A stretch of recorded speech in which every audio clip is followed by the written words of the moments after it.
the Poway Unified School District Board of Education meeting to order at 6:04.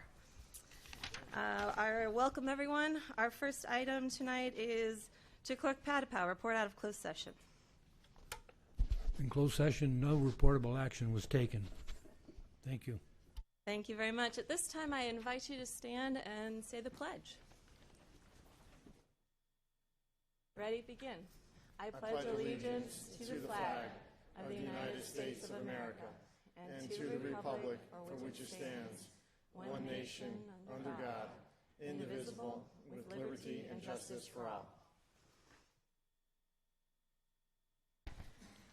Thank you. I'll note that all board members, including our brand new student board member, are in attendance tonight. And for our welcome to the public, board member Sellers.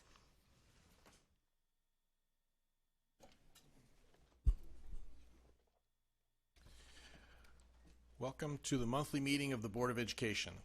If you would like to address the board on any agenda item, please complete a speaker slip. All requests to speak must be submitted to the clerk of the board before the agenda item comes up.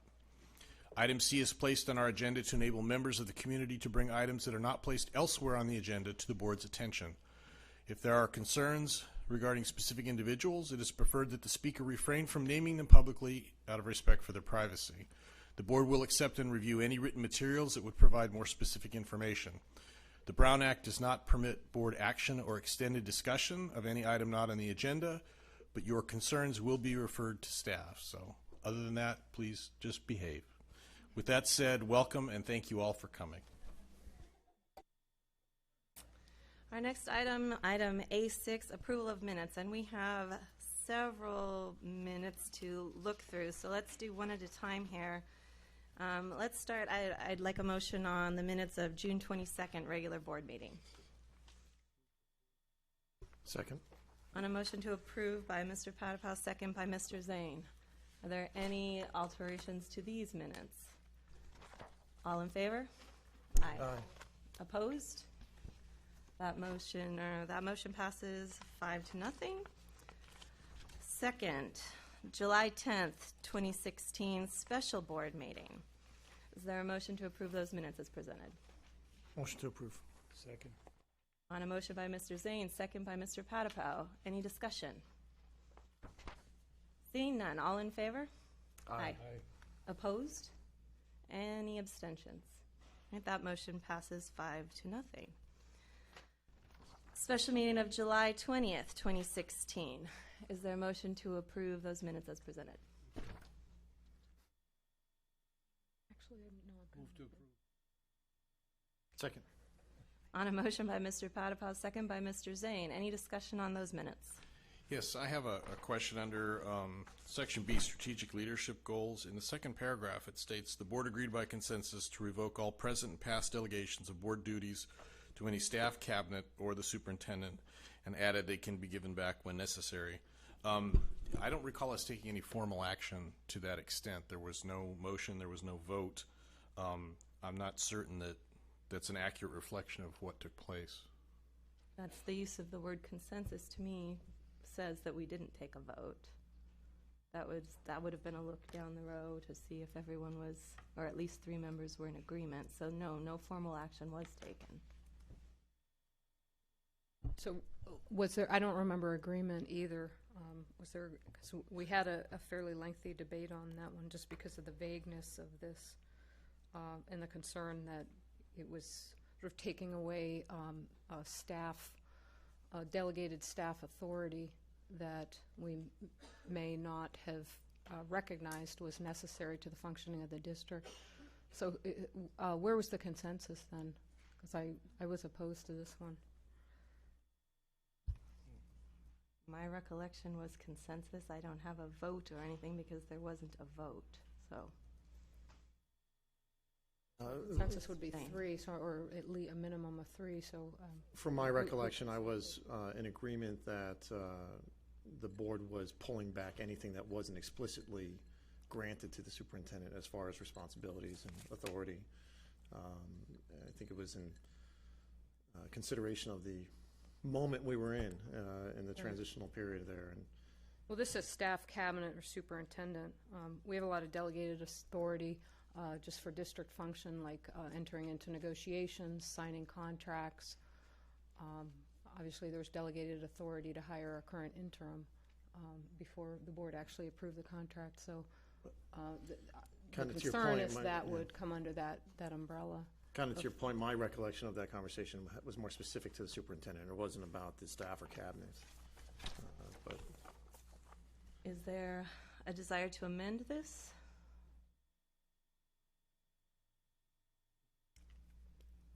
Well, I guess we'll go ahead. Well, yeah, we could simply strike the words, any staff, cabinet, or the, and it's simply all present past delegations of board duty to the superintendent. correct. My concern would still be that it's all present and past delegations. The superintendent, whether acting or otherwise, has delegated authority to enter into contracts. So does this mean that those contracts are invalid? Any contracts that have been signed or going forward? Well, absolutely not. That wouldn't be legal. We wouldn't be able to do that anyway. I'm sorry, what, wipe the paragraph?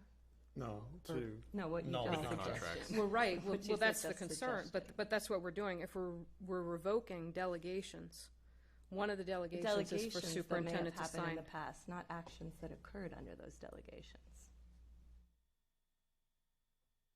What are you offering? I would like to Well, I would make just sure this accurately reflects what we did in this meeting. I think that's my main Well, concern.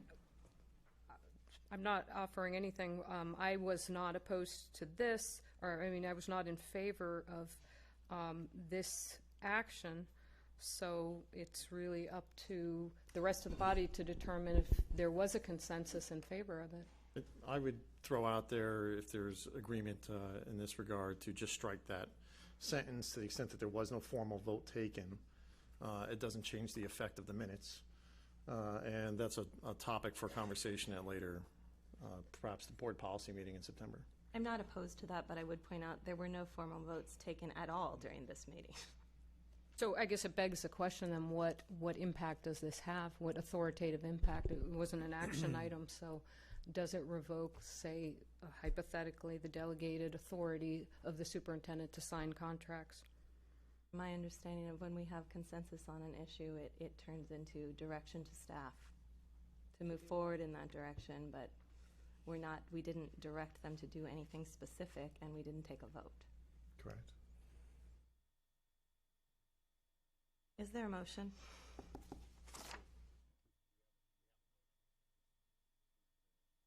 Turn on your mic, please. There is a motion to approve the minutes and a second. Do we have any amendments that are being offered? In the absence of anybody providing one, I'll just, as much as I made the motion, I'll just restate the motion to approve the minutes, removing that sentence there. Is there any objection to that? No. Okay. Without objection, then, new motion would be to approve the July 20th minutes, striking that second paragraph in section B. Is there a second? Second.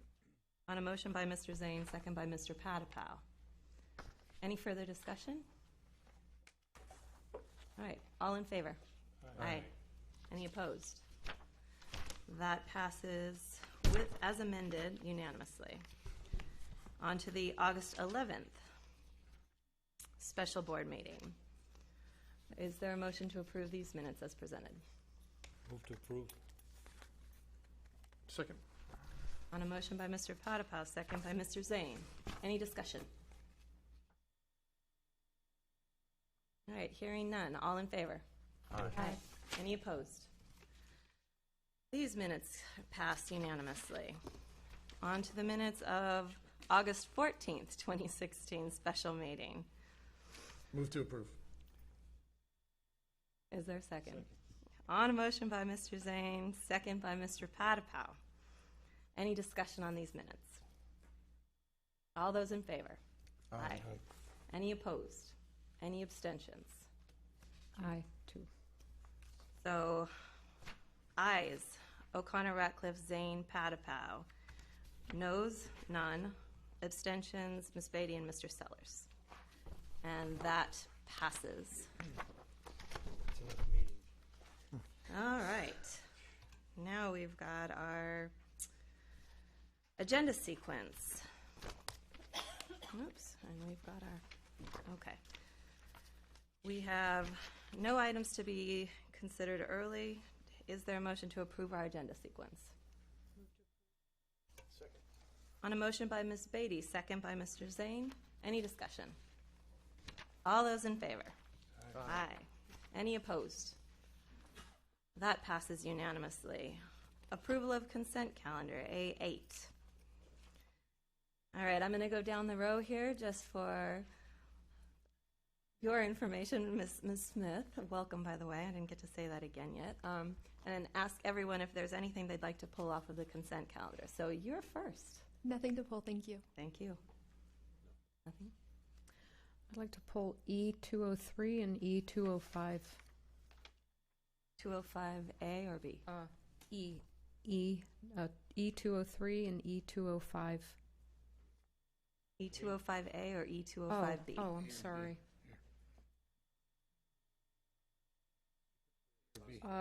B. I didn't realize it were. It's odd. Mr. Patapow? No. Mr. Zane? No. And none for me. So with that, with the exception of E203 and E205B, is there a motion to approve the remainder of the consent calendar? A second. On a motion by Mr. Patapow, seconded by Ms. Beatty. All those in favor? Aye. Any opposed? Okay, so the consent calendar passes. And I would like a moment to pull those two items out.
Okay, thank you so much for your patience. That moves us on to B1. This takes us to our student board representatives. And I would like to start with Rancho Bernardo High School, Jalen Rasul. Welcome.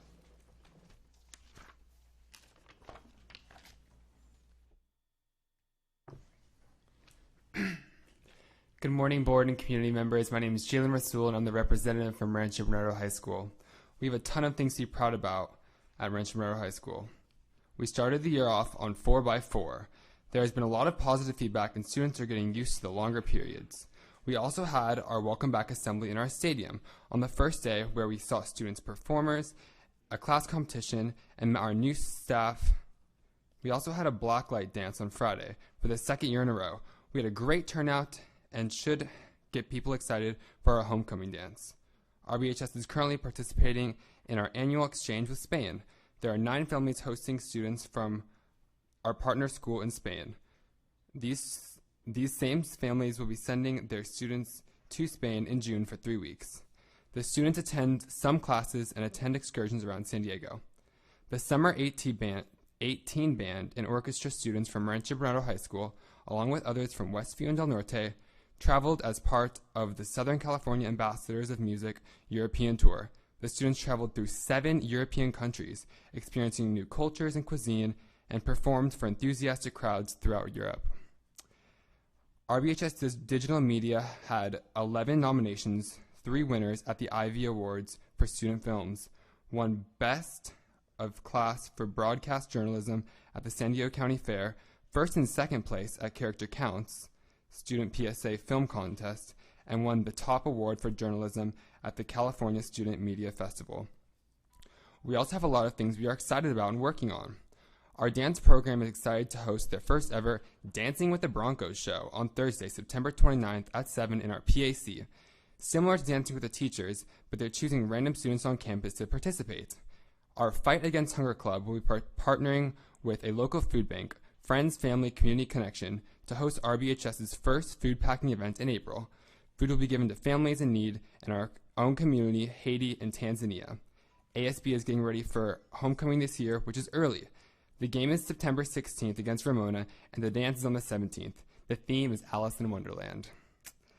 Fall sports are getting ready to get started, and football will be traveling to Eastlake on Friday, with other teams starting their competitions next week. Thank you again for your attention, and it's always great to be a Bronco.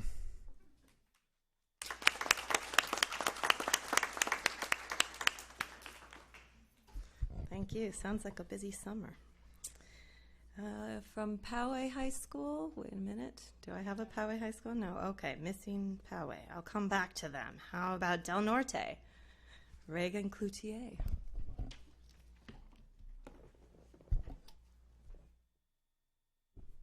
Hello, Board of Education. It is my honor to present to you what has been happening in the Nest at the start of this new school year. We are so excited for the new year and all the activities that we have coming up. College ready. Nighthawks are off and flying with their new academic schedules. The counselors are busy with the start of the new year and all the schedule changes, but they are doing great. The beginning of the year truly wouldn't run as smoothly without them. Our enrollment is up again this year. The Nest is now home to almost 2,100 Nighthawks. Future focused. Nighthawks are starting off the year strong with sports and band. They've been practicing relentlessly in this crazy heat we've been having, trying to perfect all their plays and skills. Del Norte will be hosting its first home football game this Friday against Carlsbad. We are hoping that our new team will be able to pull off a victory. Link Crew had an amazing time on the first day of school. They welcomed over 575 new freshman Nighthawks to the Nest.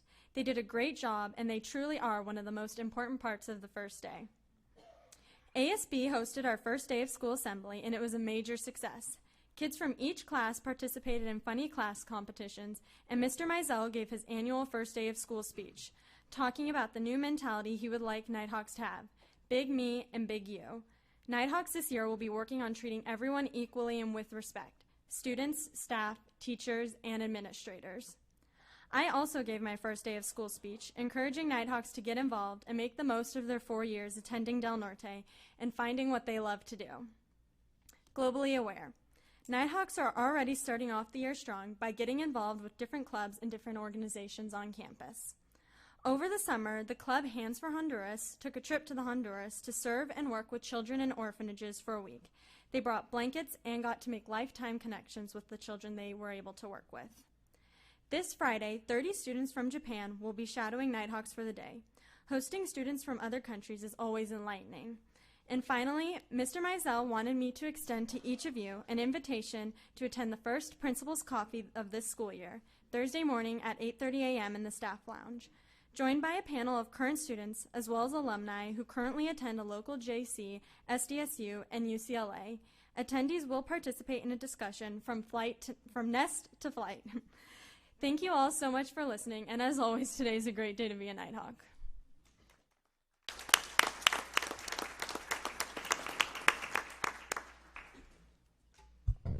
Thank you. From Westview High School, Annie Vu, welcome.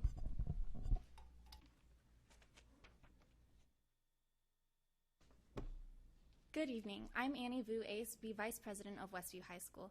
I'm excited to be reporting at all the meetings for the rest of this year as our ASB President now sits on the board with you guys.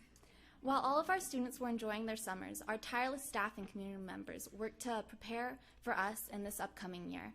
Improvements to enhance the daily lives of students were made.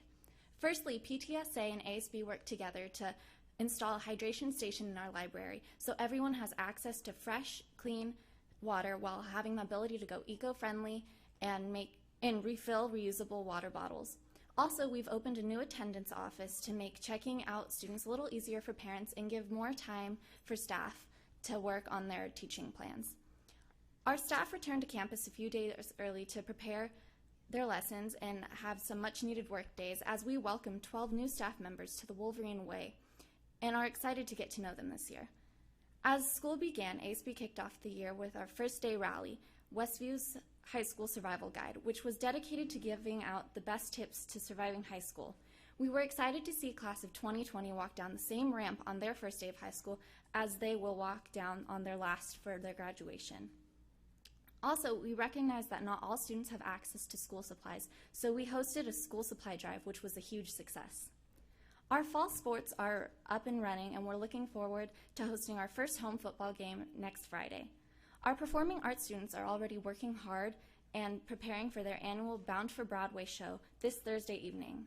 And lastly, our new ambassadors program will be visiting Sundance Elementary this week and are already taking off with a great start. We're all very excited to be back and can't wait for the year to come. Thank you.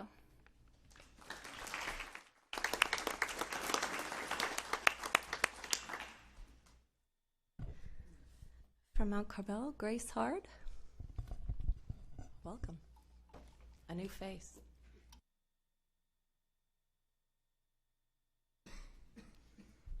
Good evening, board members. Mount Carmel proudly welcomed our new incoming freshmen on the first day of school as over 100 senior Link crew members made them feel at home at the student orientation.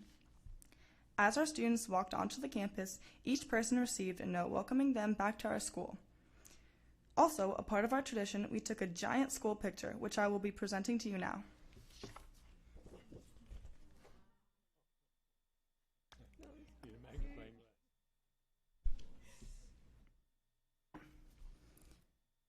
Our Sun Devils are already diving into the school year as we prepare for activities that lie ahead. Mount Carmel students are very excited for Friday's home football game, and our team has already been practicing non-stop to prepare to put on a show. Not only is our first football game this Friday, but as well as our first pep rally, which is Olympic themed. Band, orchestra, and drumline are also practicing for the big game and are looking forward to performing in front of our students. Our fall sports are already in full swing and are working hard at practice preparing for their first games. We are extremely excited for the new school year and to see all the excellence we know our students will portray. Thank you, and as always, it's great to be a Sun Devil.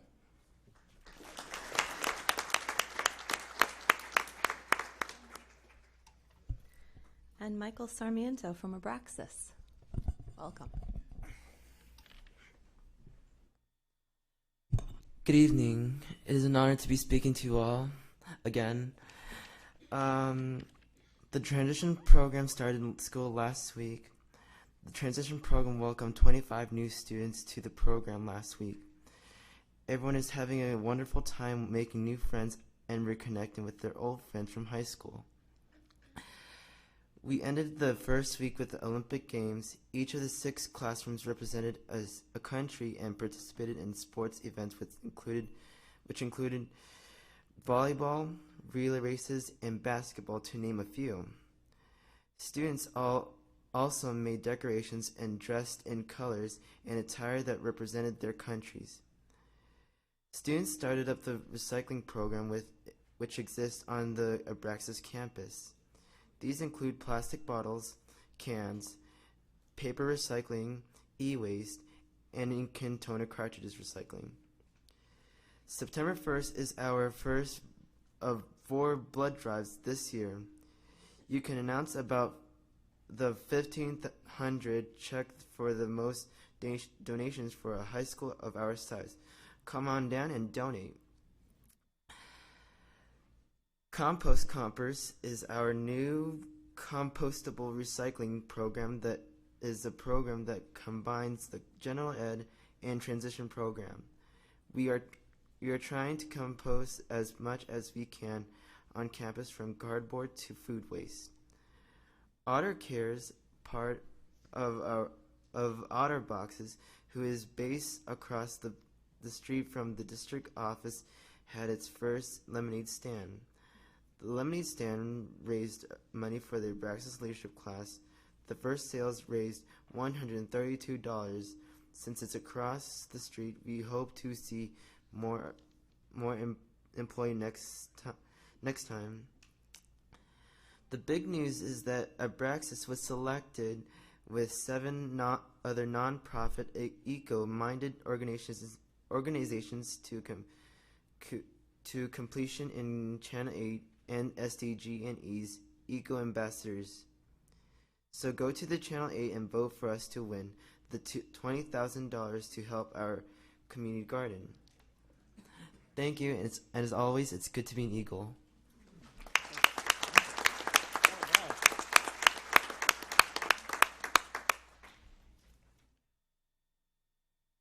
I have a question. Didn't get Poway High coming in? No? Okay. Sure. Yes. I have a question for the Raxus rep. Could you ask Mr. McLeod when he's going to allow the board to sample some of the vegetables? Yes. I agree. I saw those pictures of the carrots. They look good. Whoever's tweeting for you guys is doing a good job. Thank you guys very much. And I understand it's early on, but you may have homework anyway. So if you want to leave, you're welcome to go. If you want to stay, you're more than welcome to. But we're going to move on. Next up is item B2. This is our superintendent's briefing. Dr. Robertson. Thank you, Madam President. Good evening, and welcome everyone to our first school board meeting for the 16-17 school year. Back to school is really an important and exciting time, and we hope it went smoothly for you, whether you're a PUSD staff, student, or a parent. So speaking of back to school, I just wanted to share a few facts with you. We now have 35,888 students enrolled for the school year. In food services, they had 16 tons of chicken, 3 tons of turkey, 4 tons of beef, and 5 tons of potatoes ready to go. We hired 120 new teachers, many of whom were PUSD grads. In transportations, 166 drivers got 152 buses on the road, transporting nearly 4,000 students. So while those are just some of the things that make up the enormous effort and energy required to make the first day of school a success, our finance department closing the budget, school offices processing registration, personnel and business converting to PeopleSoft, our facilities and maintenance with building projects and renovations, IT with a district-wide network upgrade, and so on and so on. We've been really busy. To start school, we had an emphasis with our staff on training and professional growth. We invited speakers Dr. Jeff Duncan Andrade, who keynoted for our certificated staff on equity or equality. And Tammy Rhymes opened up the year, "If your customers could choose, would they choose you?" for our transportation department, both who challenged our educators' employees to shift our attention to the individual needs and cultures of our students. Too often we assume that achieving our goals requires an equal or one-size-fits-all approach, and we continue to strive for individualized learning. We know our students have been really busy too, especially at the San Diego County Fair Student Exhibition this summer. All the best in show, best in class that are all listed in the green sheets are numerous, but I wanted to bring attention to some of the artwork in the glass showcase outside the doors. So if you haven't had the opportunity, right outside here we have a glass case, and we have some new artwork that's in there, and our goal really this year is to transition that every month. So every month you come to a board meeting, you can see a school featured there. So what you have there are some of the winning pieces from Paul Messerly's art students at Rancho Bernardo High School. Paul, who's sitting to my left, can I invite you over to the speaker table, was the Teacher of the Year for PUSD in the county last year, and would like to just share a few words about his program. So Paul? Thank you, Dr. Robertson. It has been a distinct honor to teach at Rancho Bernardo High School for the last 20 years, and in that time, our CTE computer graphics and animation classes have flourished and brought success to many of our students who have gone through our programs. The career technical education classes offered by PUSD provide students with professional, industry standard experiences that allow them to seamlessly transition into college or career environments and to be prepared for what awaits them. Alumni from our program, spanning the last 2 decades, continue to send their career and professional biographies to me, which are displayed around the classroom as an inspiration to students who might be questioning careers in the industry. Just seeing that RB High grads are now working for the likes of the Walt Disney Company, DreamWorks, Sony Online Entertainment, Nickelodeon, and Cartoon Network, among many others, is enough to make any student excited about the possibilities that await them. Our computer graphic arts classes have gained so much momentum with advanced curriculum that we've been articulated with Palomar College for several years. providing students with the opportunity to earn college credits while attending high school. Those accredited and transferable units are banked and can be utilized at whatever college my students may decide to attend.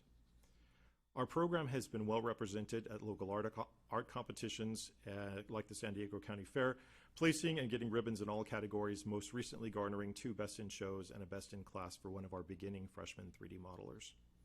Time and again, I hear from my students that it was not just the curriculum of the classes that inspired them, but that they saw how connected their work was to our contemporary culture, and that as their teacher, I took the time to create assignments that validated their experiences and personal histories.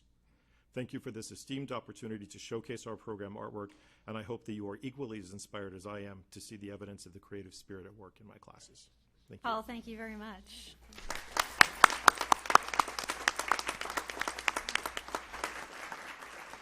So like I shared, we're hoping every month we can showcase art, writing, and photography for our board meetings. I'd also like to welcome our new student board member, Ella Smith. I know you're getting lots of welcomes, but we're going to do an official one again. Welcome, Ella. And just a couple fun events that are coming up. The Poway Days Parade and Salute to Teachers are coming up both on Saturday, September 10th. Do you have those on your calendar? In the morning, several of the people you see up here will be riding the parade, and our schools will be marching, so please come out and cheer Team PowayUSD. In the evening, we will cheer on 3 of our Teachers of the Year nominated for San Diego County Teacher of the Year. Michael spoke to them being a finalist for the CBS 8 Eco Ambassadors for a $20,000 prize for our garden, so please get online and vote. And finally, I'd like to acknowledge the staff and families, Garden Road Elementary Food Services, our transportation department for the teamwork handling a challenging situation last Thursday with patience and grace.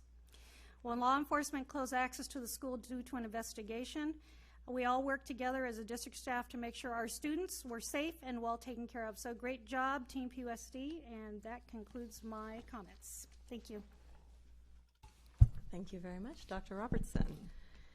That moves us to B3, our board member reports, and I'm going to start down there at the end with our new student board member, Ms. Ella Smith. Thank you. Good evening. Before I launch into who I am and my own story, I want to share someone else's story with you very quickly. Not mine, but a friend of mine. I'll give the individual a pseudonym. Sasha. Sasha moved to America in January and enrolled in my high school. He was from Russia, and the counselors asked me to mentor the English language student as I also spoke Russian. I gave him a tour, his schedule, and my cell phone number, shook his hand, and wished him the best. Over the weeks, I saw Sasha sitting during lunch, often alone, and I'd ask him how he was doing and how his classes were. He wasn't getting much help, and the language barrier made it very difficult for him to understand his teachers. He failed most of his classes that semester. I applied for this position for students like Sasha, for the English language learners, for the LGBTQ students, the lower income students, the students who may face obstacles, but those obstacles should never interfere with their education. Obstacles that make success a little harder to reach. I am so honored to be entrusted with the ability to represent thousands of other students in our district. I get to speak to their needs and the vision for our district. I have been trying to tackle personal goals at the local level by helping orchestrate awareness campaigns such as No Place for Hate to combat ignorance, and just recently a school supply drive to collect school supplies for students facing financial barriers. But I feel through this new opportunity on the board, I can see to make larger scale change and even more substantial change. And with all my desire to change and progress, I feel like I need to emphasize that I love Poway Unified and think that we are doing so many amazing things. My love for it is just very active and action-orientated, as opposed to passive. Loving my community, school, and district means actively trying to make it a better place for everyone. To everyone in this room, I hope it grows apparent that I want to establish myself as an advocate for students part of minority groups in our schools, and am committed to working hard to see my vision through. Hold me accountable for following through with what I promise, and please push back if I do otherwise. And to everyone on the dais, I want to thank you all immensely for being so welcoming. I am so excited to launch into a new school year alongside such caring individuals. I hope you see me as a board member here and not just a student representative. Yes, I am representing students and their voices, but I plan to match your work, dedication, and grit to see change through. And I hope that you will hold me accountable for following through and push back if I do otherwise. Now, quickly, a bit about who I am and my story. My name is Ella Smith. I'm a senior at Westview High School. I'm the ASB president, a peer counselor, and a speech and debate competitor. Additionally, I serve on the California State PTA on the Student Involvement Committee and the legislation team. But the most important thing you should know is that I'm looking forward to a productive year ahead, and I'm looking forward to working with you, not just for you, to make powerful strides and expansive impact. Thank you so much.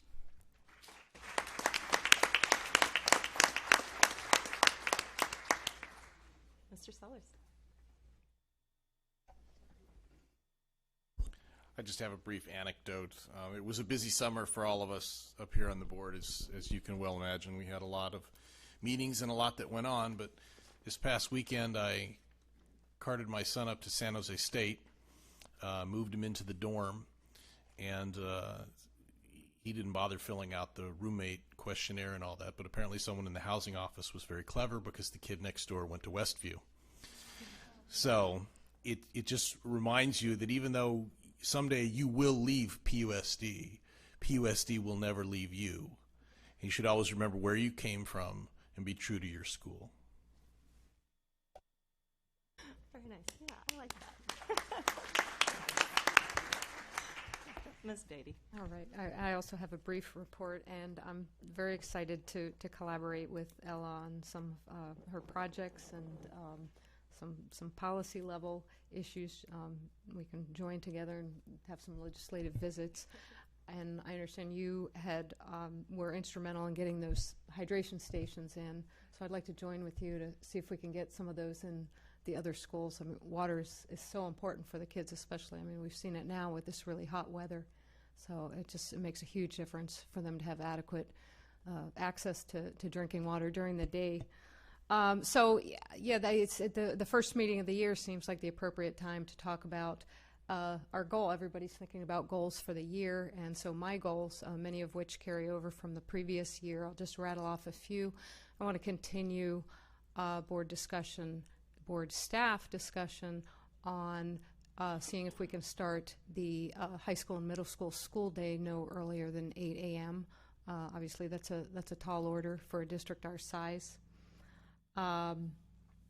And continue the discussion around intramural sports in middle school, which we had umpteen years ago. And we also, in September, our board's going to be, and board and staff will be doing a major overhaul of our board policies. The first time we'll have the California School Boards Association directing an overhaul to bring our policies up to date, some of which are about a quarter century old and out of date, out of compliance. We definitely are sensitive to keeping our unique Poway unified culture intact as we do that productive work. And I'd be remiss if I didn't mention that the biggest goal for all of us up here on the board is going to be our impending new superintendent search, and I'm extremely excited about that work. We're in the process of vetting some search firms, and so we look forward to engaging the community to hear about what you would like in our new leadership moving forward. And with that, thank you.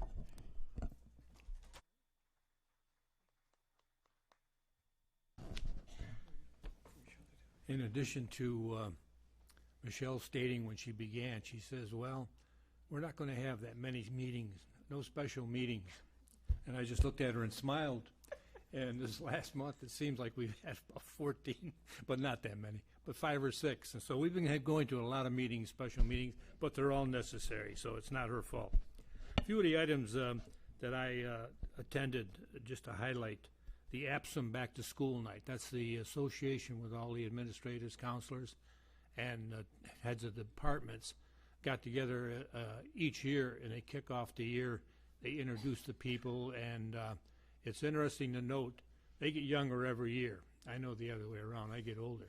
But it's a fantastic group that we have, and I am very encouraged by what I see and the cooperation and the intermingling of ideas, and it's just nice to see them get together and looking happy and looking forward to the next school year. The other thing, we attended majority of the board attended the adult ed summer school graduation, which was about 35, 40 students that completed their education over the summer, got their diploma. And some of them waited 5, 6 years. I think one waited more than 10 years. But they had the guts. They completed it, which was nice to see. The parents were there in support, and it was a very nice ceremony. The other thing was a new teacher orientation. And it never fails to surprise me every time we have a new teacher orientation in this district, and I've attended 20, that there's always, I think, at least 20, 25 students that were Poway students that are coming back to teach in this district. And that's fantastic. That's one heck of a statement for our district. Thank you.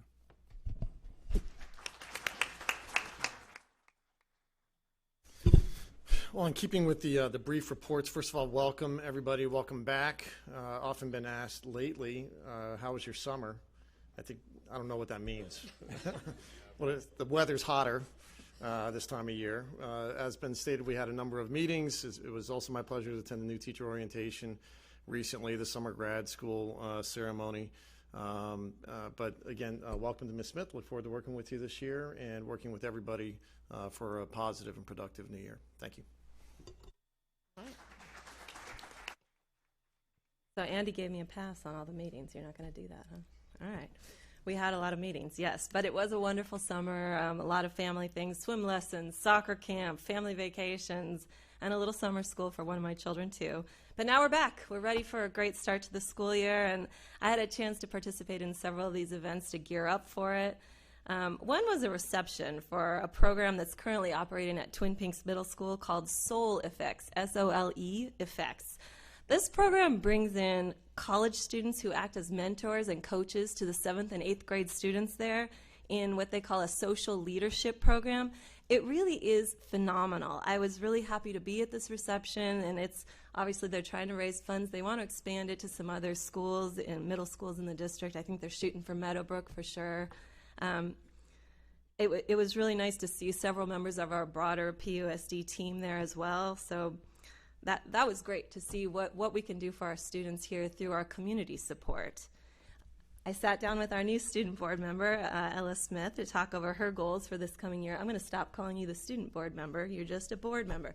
She's a very impressive young woman, as you heard, with some big ideas, who's undoubtedly going to represent us well and take her seat very seriously. Along with Mr. Patapow, I chatted with administrative staff at their APSM Welcome Back breakfast. High energy, really packed, interactive, fun morning using this real-time group participation phone app to create some word clouds around different topics. I loved it. I had never seen that before. That was a lot of fun, talking and brainstorming as groups. And so I'd like to congratulate Dr. Robertson and her LSS team for putting that together. That was really nice. I also attended a phenomenal professional learning day that Dr. Robertson mentioned too, with a talk from Dr. Duncan Andrade. And that was really, really something. He spoke for 90 minutes to a packed Mount Carmel High School theater, and after 90 minutes still received a jump out of your chair standing ovation from everyone there. He was that good. He was urging us to remember that even the best classroom lessons taught by the most talented teachers are not going to be absorbed by a child who isn't ready to learn because he or she's hungry or tired, or maybe it is stressed about something at home, lacking in some friendships or loving relationships from parents. But as educators, it's our job to help these kids with all of these necessary preconditions to academic success. And really, that standing ovation finale was phenomenal. He deserved every bit of it. I'd like to close there just to kind of echo some of the things. Although there are a few things in flux, obviously, at our district office level, our students are all back in the classrooms with highly qualified, energetic teachers and schools that are supported by phenomenal staff here wearing their blue shirts, a few of them at least. Tireless parent community here in Poway. And Acting Superintendent Robertson here, she's got things well in hand. I have full confidence in her abilities. She's going to continue steering us in the right direction for as long as necessary. And I think that's all I have to say. Thank you, Dr. Robertson.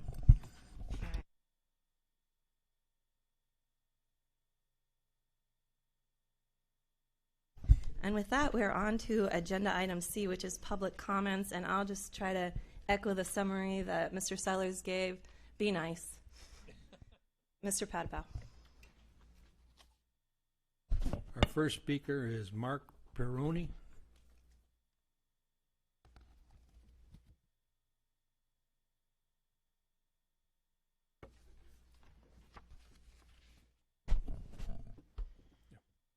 Hello? Okay. I guess that works. My name is Mark Peroni. We have two daughters in PUSD. One just graduated from Poway High School, and the other is a junior at Poway High School. Like most parents in PUSD, we prefer to trust the employees of PUSD to exhibit integrity and properly educate our children. However, in light of recent revelations regarding improprieties at PUSD, I feel compelled to speak today. My college degree is in accounting from Indiana University.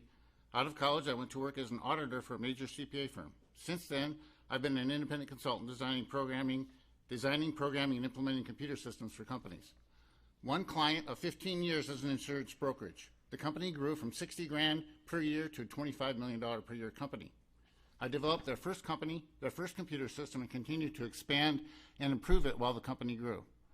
During that entire period, there was one employee, I'll call her Sally, responsible for all of accounting. Sally hired the accounting staff, mostly from a pool of personal friends who owed her their loyalty.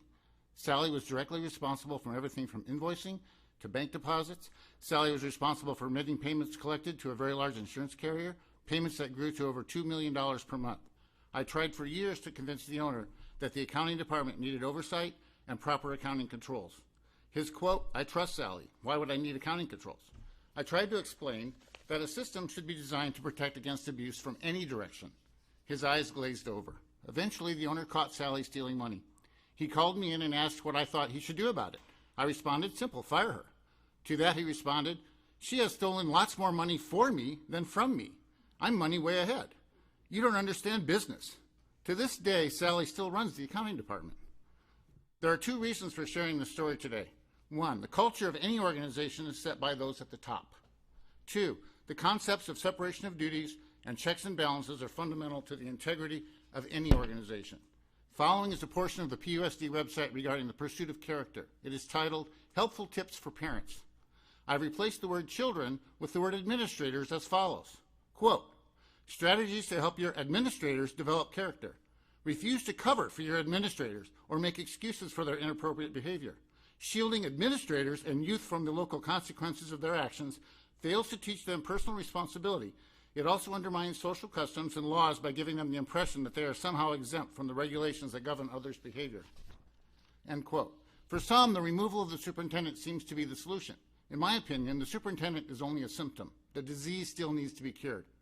It is a disservice to the hundreds of amazing teachers, parents, and students in PUSD who do follow the rules and do set great examples of excellent character, for you to do nothing to correct the culture being set at the top of this organization. I recommend that PUSD implement some independent oversight in the district, and I mean independent from everyone, the board, the administrators, the parents, and the labor unions. Thank you for your time. Bravo.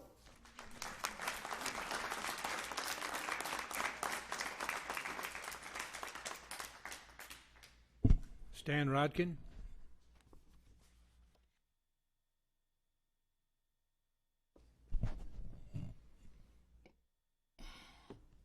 Good evening, Stan Rodkin. I live in Rancho Penasquitos. It's great to see the kids, the board reps, the student reps with such high morale, so excited to go back to school, and Ms. Smith over here so excited about the year ahead. That's great to see. But that's not why I came. That was a side benefit to learn all that. I want to congratulate the board on the recent action regarding the former superintendent. Well, I think it probably should have happened a couple of years ago, but it's done. However, reading the press reports after that and the emails about the grocery money and things like that causes me to wonder, and I'm sure I'm not the only one to wonder, if there are any improprieties in that what has come to be called the toxic bond election, borrow 1, pay back 10. And I'm not making any allegations here. I want to be very clear. I'll say it again. I am making no allegations about any impropriety by anyone on the inside. However, you might want to have your forensic accountants look into that bond election, and it has somehow, when there's smoke, some people have found that there was fire there also. Thank you.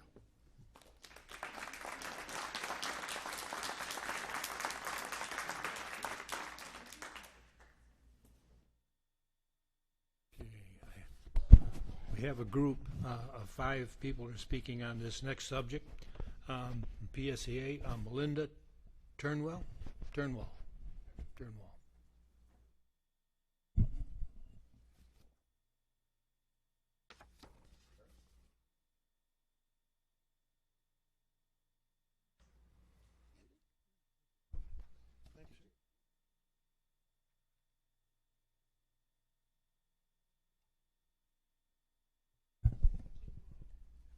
If anyone else, any other public speakers have anything to give to the board, please hand it down to Amanda next time. Hand it down to Amanda and she'll pass it down the row for us. Thank you. Okay, good evening. My name is Melinda Turnwell. I live at 9808 Paseo Montalban, Penasquitos. I am a representative of PSEA, and we are speaking tonight on the PeopleSoft program that was implemented and voted on by the board several years ago. And then, excuse me, I'm a little nervous. As PeopleSoft was chosen as the program to use for payroll, amongst other programs, but we are speaking on the payroll part of it. Move forward to January 2015, which you see the paperwork before you. The payroll department and other departments put instructions together on how to use PeopleSoft service website and how to read the new paycheck format. And that was put together on January 27, 2016. So for January, February, March, April, May, payroll and other departments are working very hard and with long hours to get ready for the PeopleSoft rollout in June. In the meantime, employees, classified employees, 12 months or less, are making monetary decisions based on their monthly income for the 2015-2016 year. On June 3rd, in a meeting between PSEA and the district, PSEA was told of the 11 equal paychecks for less than 12-month employees. When were the employees notified of this change, PSEA asked. The district had not done so.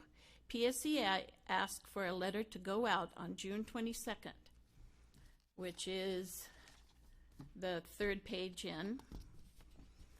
And this letter explained, furthermore, beginning August 26th, you will receive 11 equal paychecks if you work less than 12 months, period. No other explanation, nothing. And then with there will be more information to follow. And on the 4th page, there was an email that went out on July 7th with more information about how to get into PeopleSoft and all that. It was emailed to 9.5, 10.5, and 11-month employees who are off for the summer. We are very, very upset with the process the district used to let us know that for 9 months our paychecks are going to be cut so that they can be spread out over 11 months. It is very upsetting that the district did not. It's very upsetting. Okay.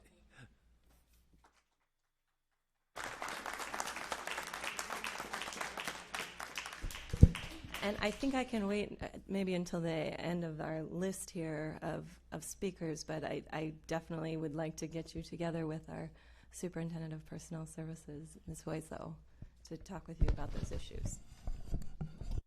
Our next speaker on this top, Jane Zwer.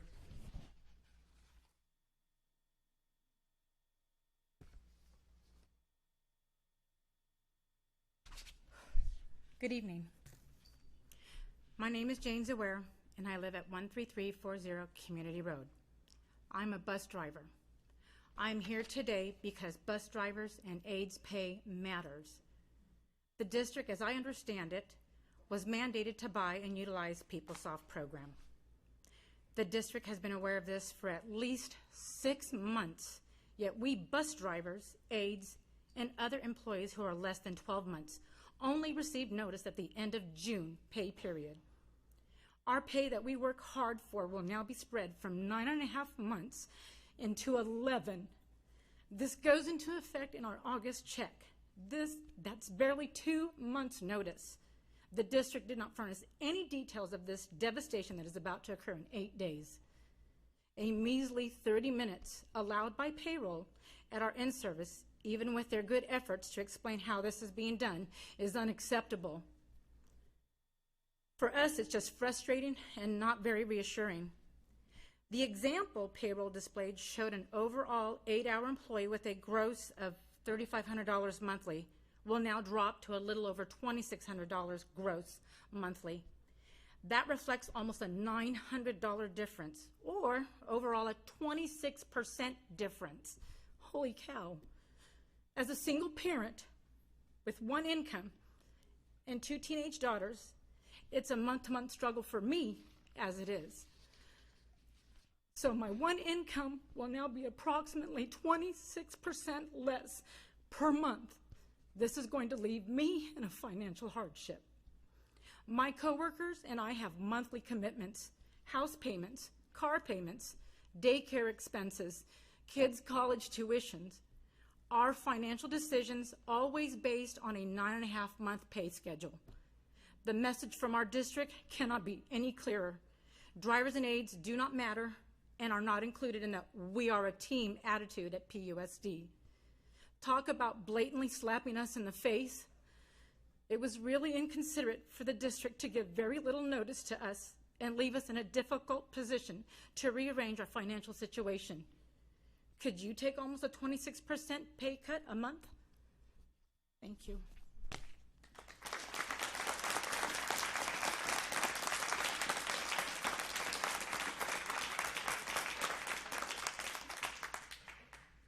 Next speaker is Janet Cruz.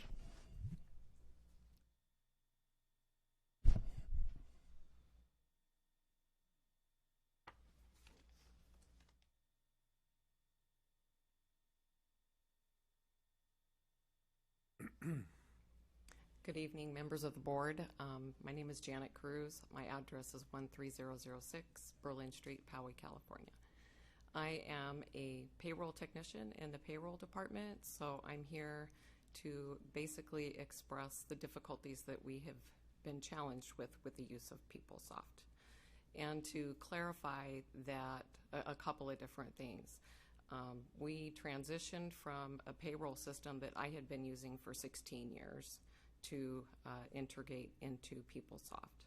So there have been many difficulties in both the way that we process both our HR paperwork and our payroll paperwork. I think it's important for employees to know that while on the surface your pay actually looks a little bit different, the pay is actually a little better, because the majority of our employees that are less than 12 months would have a big, what we call an AWOP adjustment on their August and June checks. So their August and June checks would basically be very small, and then with the other months being full months. So overall, we're spreading that, that they were still paid basically 11 months, but their contract salary was for 9.5 months. So now we're spreading that equally over 11. I would also just like to share that while a lot of employees don't realize the challenges and difficulties that we have had working many additional hours, both during the week and working Saturdays and Sundays and not even having a weekend. And I know that's both the payroll department and our HR department. So we have just really tirelessly tried to be proactive with the new PeopleSoft system to identify what we thought were going to be problems and tried to come up with resolutions, but it's a new system, so everything's new to us. We have gone to training and we've been proactive in what we've done. I work in payroll and I got paid wrong in July. So we've done what we could. So, and thank you for your time.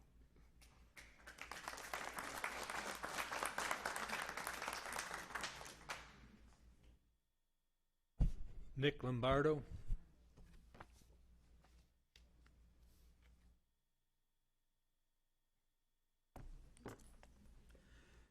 Nick Lombardo, 14234 Match Point Drive. First, I want to say, and it isn't the changes, it was a lack of notification is our problem. I'm an employee representative for PSCA. We were informed by the district that they would front-load vacation at the start of the school year to cover the district non-paid days. And our vacation would be spent over 11 months. Instead of front-loading the vacation at the start of the school year, why doesn't the district just take the vacation out of our accrual accounts as they always have? For example, in September, I'm going to take a couple of days off. Those 2 days are going to be paid by my accrued vacation in my account when I take them. So what's the difference between a vacation that I choose to take or vacation days paid to me in the recesses in November, December, February, and April? I'd like to have this explained to us. Nobody has done this. What is the difference in these two? Vacation's vacation. When PSCA met in negotiations on this matter, we were told what was going to happen. We weren't asked. We weren't asked for our input. We weren't allowed to negotiate for a better solution for our employees. We were told that the county could not accommodate our needs. Now I ask, when will the district stop forcing things down our throats and start treating us like the valued stakeholders and team members that we are? Good evening.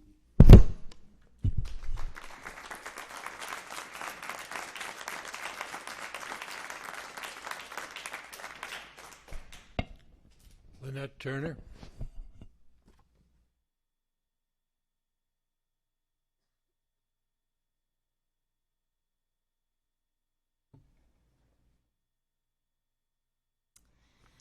Hi there.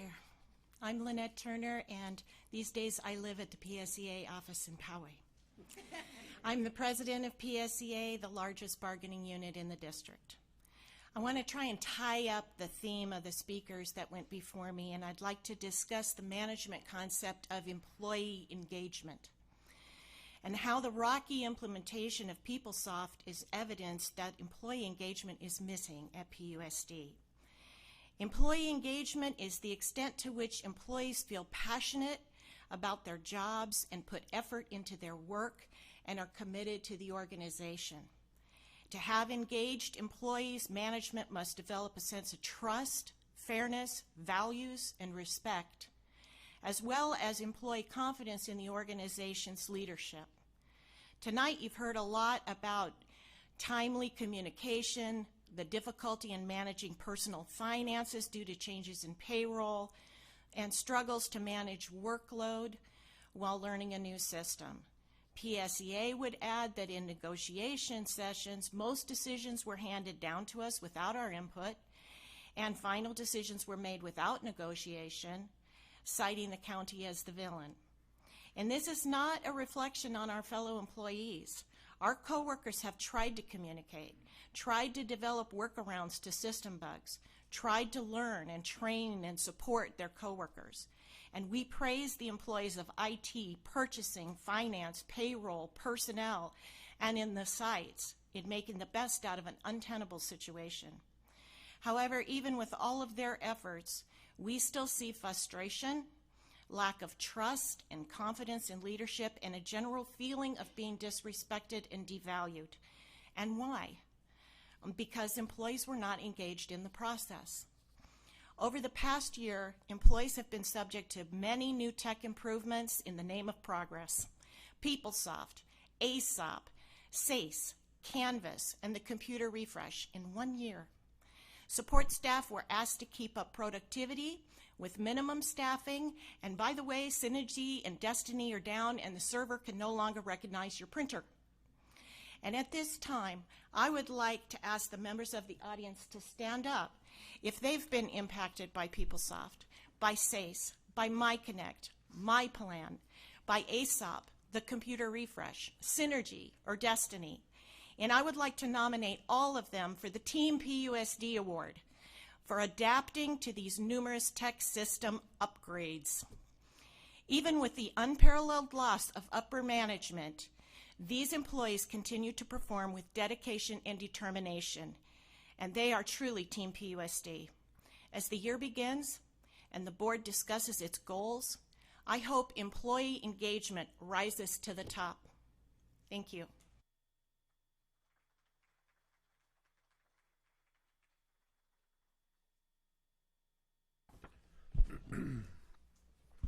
The next speaker is Stacy Cavalieri. I say that right? Close. Eventually. Yeah, give it a shot.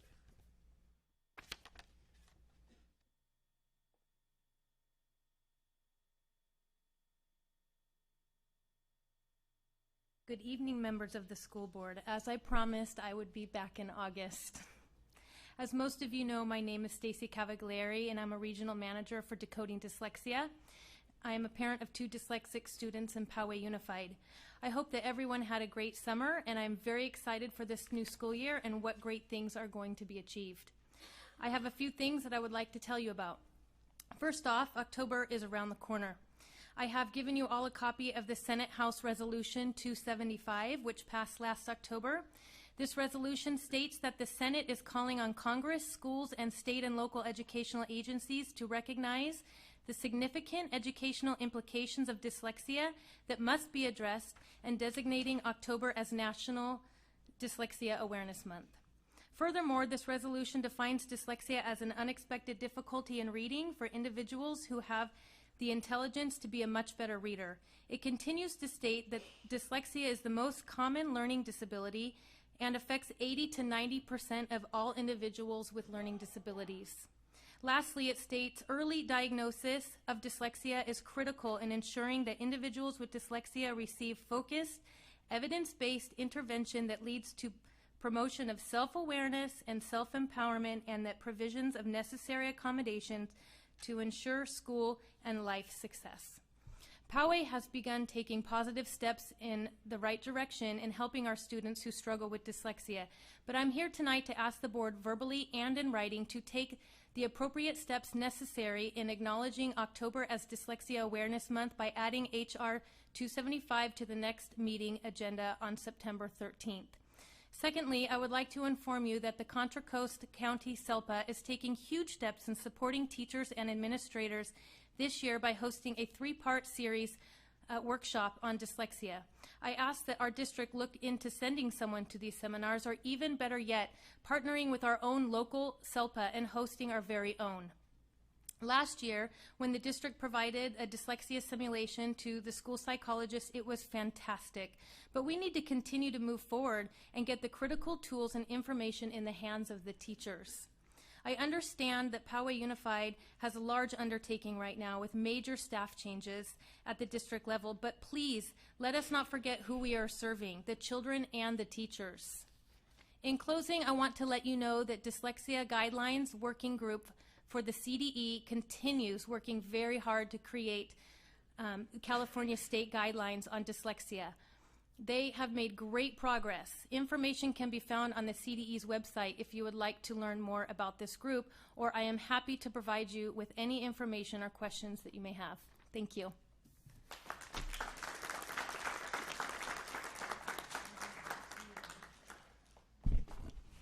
Janet Latang.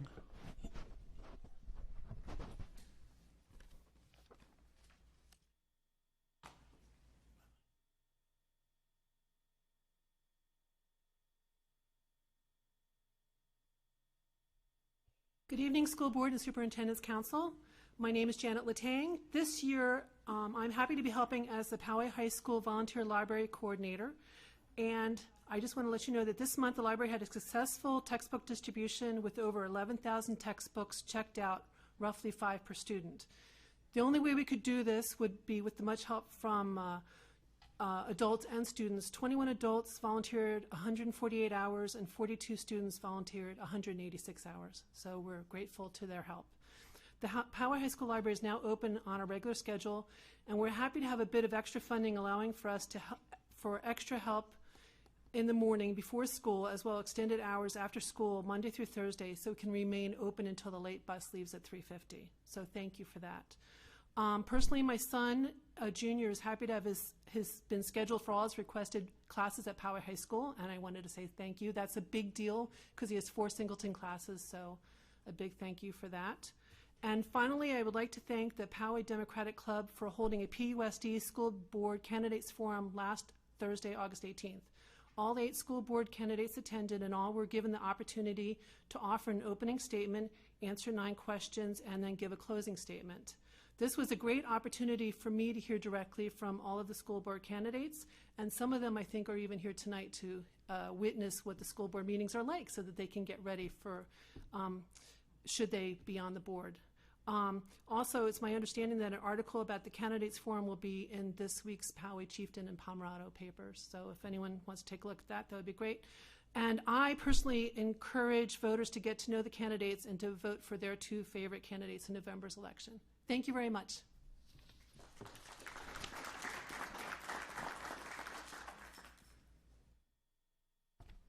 Candy Smiley.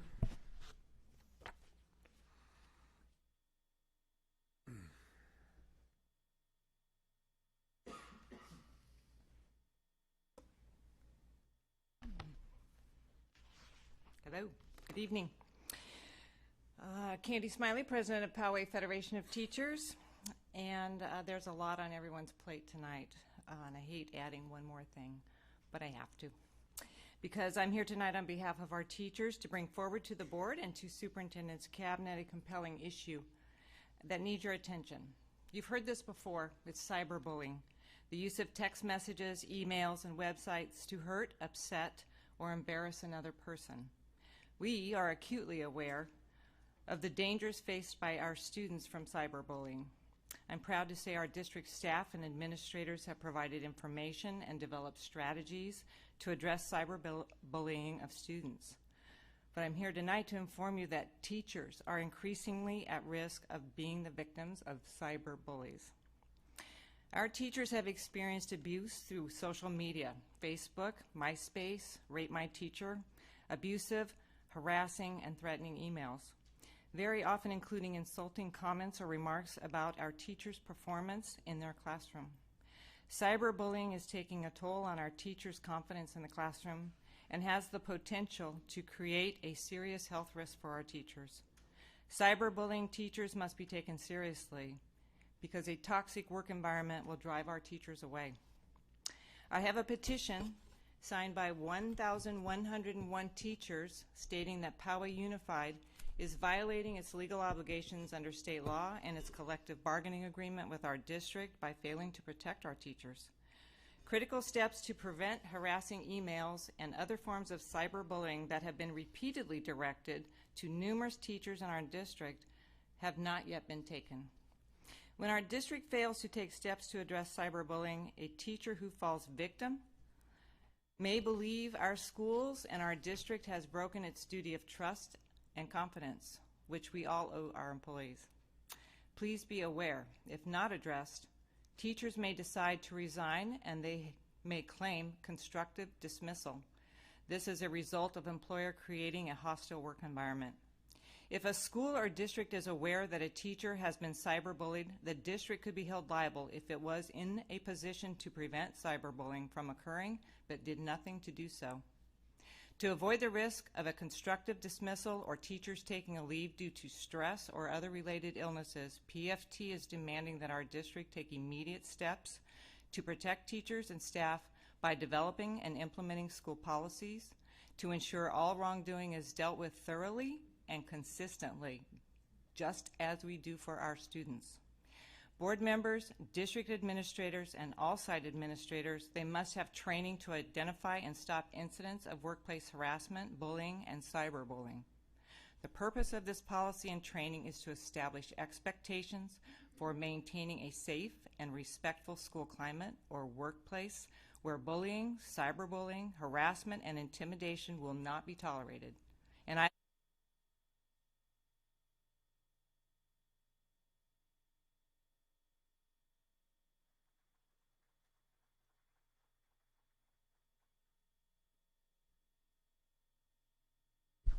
Next speaker is John Riley.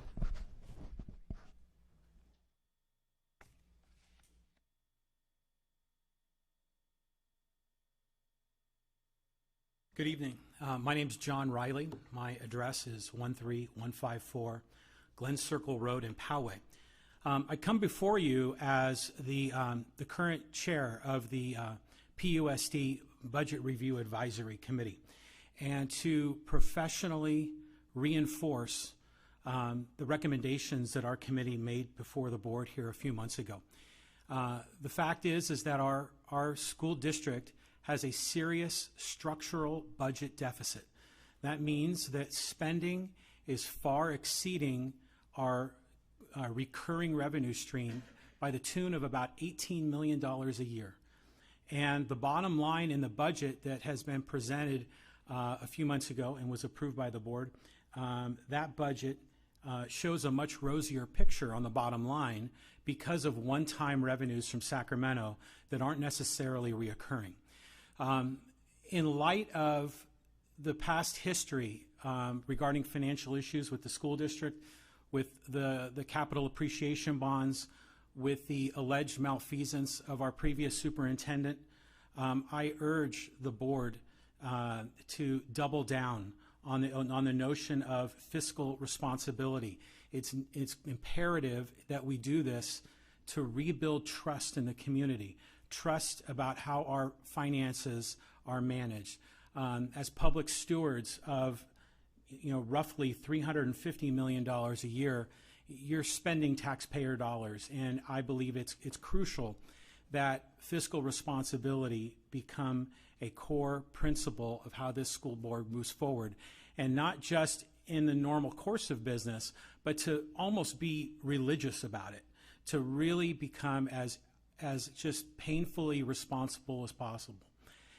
This is also a campaign season, and I know that there are, I believe, 10 candidates that are running.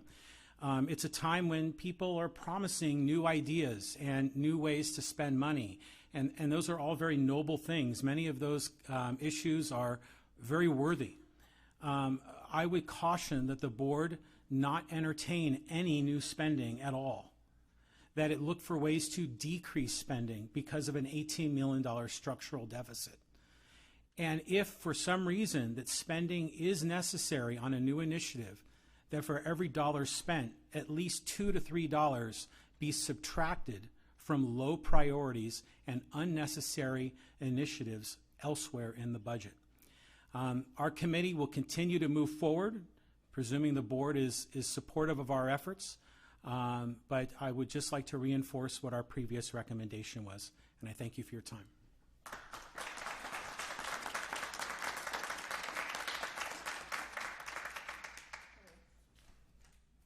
Next speaker is Wilson.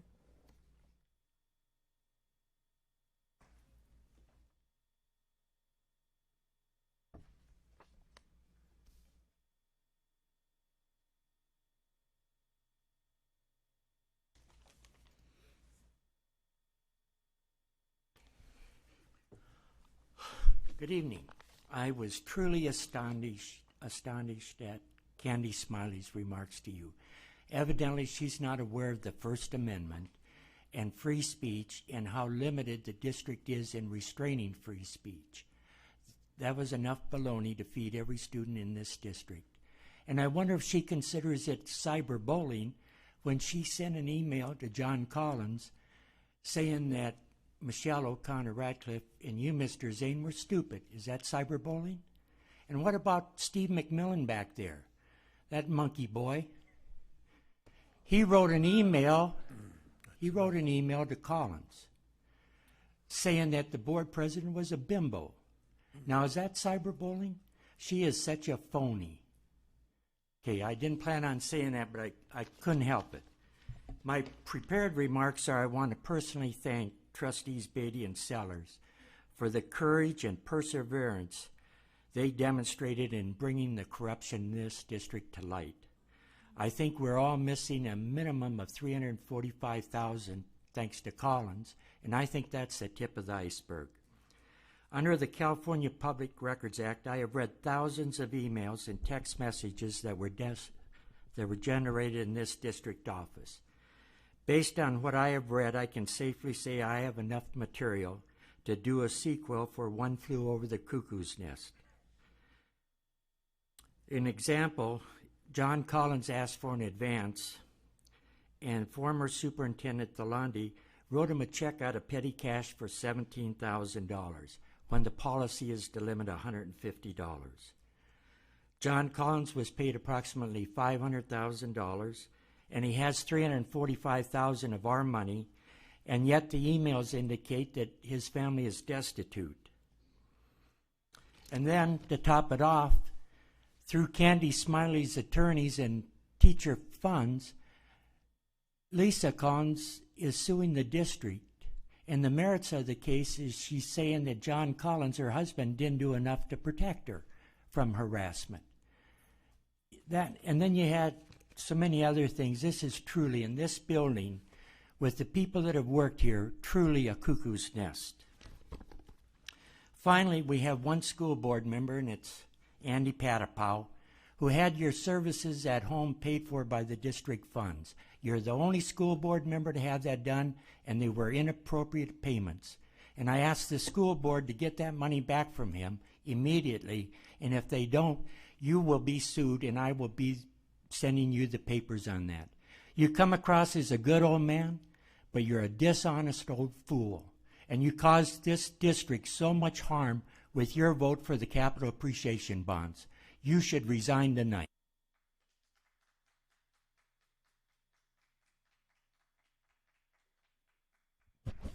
Gary Hamels.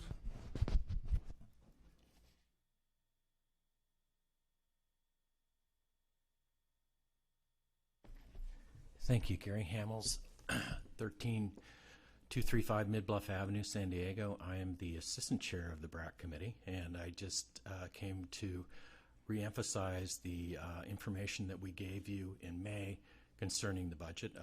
John covered quite a bit of it tonight. We presented to you that you had a structural deficit for last year of $10.5 million, and it grew to $18.5 million this year. And I was told you adopted the budget as is, no reductions, no cuts whatsoever. Our recommendation was to stop all new hires, meaning growth positions. Your budget grew by about $8 million just on growth positions alone, and new programs. I think one of them was an Explorer program with over 20 new teachers. You have no money for that. You're going to have to cut the program next year. And we asked you to cut it now so the cuts at the end of the year will be less painful. I'm not sure what kind of revenues you might get next year. It's looking like it's going to be very low, but you have to take this seriously. I called around, I didn't mention this at my last presentation, to the other districts, larger districts in San Diego. They didn't have a deficit problem last year. They're not having a structural deficit problem this year. They are projecting it in the future, as all districts are in California, but you're doing something that they're not. It's not that you're doing bad things for kids, you're doing great things for kids, but you're expending money that other districts are not expending. So we're going to continue our work. We hope you put a stop on all new hires and new programs and new expenditures that you can do right now so the pain is less at the end of the year, and don't wait till our next report next June. In addition, I'd like to offer you my services. I'm retired now. I worked in finance for 37 years.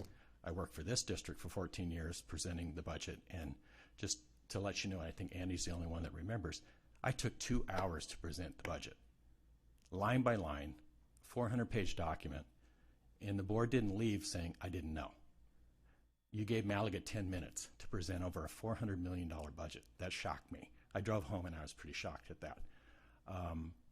I hope you take it seriously, because you will have to present a qualified statement in December unless some miracle happens. And if it gets even more serious, you'll have to deal with the state, and you really don't want to do that. It's a large budget to cut. Again, I will help your new temporary assistant superintendent. We've known each other for over 30 years. We've worked together. I can help him. I'll offer my services, do it, free of charge. I have the time. I'd love to do it. And I'll compare expenditures to other districts and help give you a report on what they're doing and you're doing and what needs to be corrected. So that's my presentation. Thank you.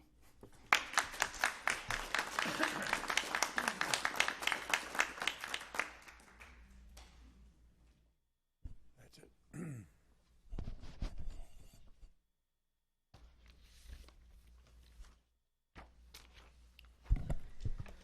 All right, that concludes our public comment period. Thank you very much to all our speakers and audience who's still here. Congratulations. All right. That takes us to our action items. D101, readmission of student on expulsion. Dr. Robertson. Thank you, Madam President. And this evening we bring to the board one readmission for the board's action. Are there any questions? Seeing none, is there a motion? Move to approve. Second. On a motion to approve by Mr. Patapow, second by Mr. Zane, is there any discussion? All in favor? Aye. Any opposed? That passes 5-0. D201, ratification of employment agreement for the Interim Associate Superintendent Business Support Services. Ms. Hueso. Good evening, Board President, Board members, Acting Superintendent.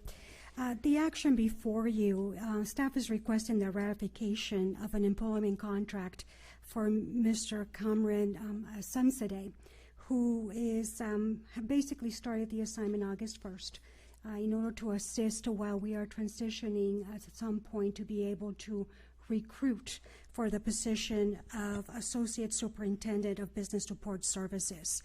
I do believe that the action item does include the contract that board is being asked to ratify, and I do believe that there are some minor changes that the board can certainly give direction to staff to make those corrections, and if approved by the board, we would certainly do that and then present it to Mr. Simsadeh for the full execution of it.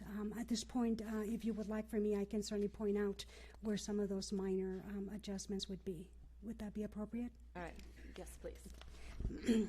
If you would like to turn your attention to page 2 of 2, one of the things that, the compensation, making sure that under 7, we would be inserting Associate Superintendent shall be paid $71.10 per hour, payable on the PUSD established payroll cycle. Okay. On number 6, if you take a look at, in terms of the hours, maybe I can take a look at your document. Okay, so in terms of monitoring of the hours, we would be removing the board. So in essence, it would be monitored by district staff. So instead of reading that the board shall be required to monitor, it would say district staff shall be required to monitor the number of hours. And actually, I think we discussed it as just removing that entirely, just removing okay. And board, not the whole sentence, just and board. Okay, Yeah. so then it would read, both interim associate superintendent shall be required to monitor the number of hours he works and ensure that he does not work more than 827 hours per fiscal year. Is that acceptable? And I think the final item is the last line on that same page under number 7, under no benefits, just to correct the typo. There are no employee benefits. And I think that concludes everything that we were able to discuss in closed session. Anyone have anything else to add that we've forgotten? I just have some questions of Ms. Hueso. And this pertains to the green sheet. So obviously we just heard some pretty serious, dire information about our finances, and this district has been trying to recruit for about 6 months a permanent CBO position. We're very grateful to have Mr. Azamzadeh with us. However, he was working part-time. I noticed in the last sentence you had mentioned about reinitiating the recruitment effort, so I'm glad to read that. So one question is, would you be able to revise the position description in a way to make it more enticing so we can get the best there is out there, the most competitive candidates, for a district our size, a district with a $375 million operating budget, that brings in $45 million in Melrose special property taxes and oversees a couple $2 billion of serviceable bond debt. Certainly, at the direction of the board, staff can take a look at revising the current job description and making sure that we are highlighting what the expectations would be for the position. And I certainly, if the board wishes, I would be working directly with our acting superintendent to make some of those revisions. My understanding would be that, upon selection of a superintendent, that would also be a responsibility that I would be working with that person to make sure that we are reaching out as far and wide and that we are attracting top candidates for this level of position. And I would remind the board that we've already paid for this service to have this recruitment done as many times as necessary until we get candidates that we are happy with. Well, there's no reason to narrow the scope. We need to cast the net as far and wide as we can. I understand we paid Mr. Ron Bennett $12,000. He's come up empty in 6 months, so let's try anything and everything, because this is too important to put all our eggs in one basket. So if our HR associate superintendent can fly the position, we'd be crazy not to have her do it. I think at this point we're going beyond the scope of D201. Well, actually, no, on the green sheet it says at the direction of the board, staff will reinitiate the recruitment efforts. So my question was to Ms. Hueso, was if she could revise the position description to make it more competitive so that we could get top-notch candidates. Ms. Hueso's response is that she needs board direction, so I think that's what she's seeking now. Certainly she has my support to move forward with that expeditiously.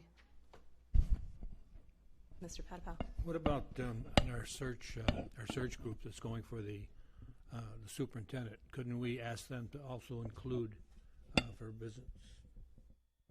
I don't think that's been within the scope of what we asked for expertise. We didn't ask for experts in that area.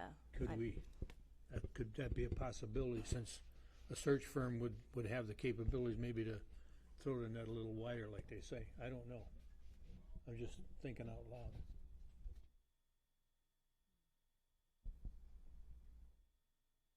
Yeah, I think what we would have to do is we'd have to go out again, because we had very strict descriptors for the particular one that we're going to be sharing later. This, in addition to that, would be something else we'd have to go out for.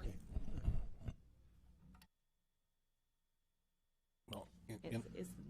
Well, in light of that, I support Ms. Beatty's idea that if we can make attempts at this internally, I think we go a belt and suspenders approach. That if we want to have Mr. Bennett take another shot at it, that's fine. I think that there were flaws in the job description that prevented attractive candidates from coming to us, and I think that Ms. Hueso's background in this will probably be very helpful in terms of revising the position so that we could maybe bring down those barriers that might entice some of those candidates to look at us.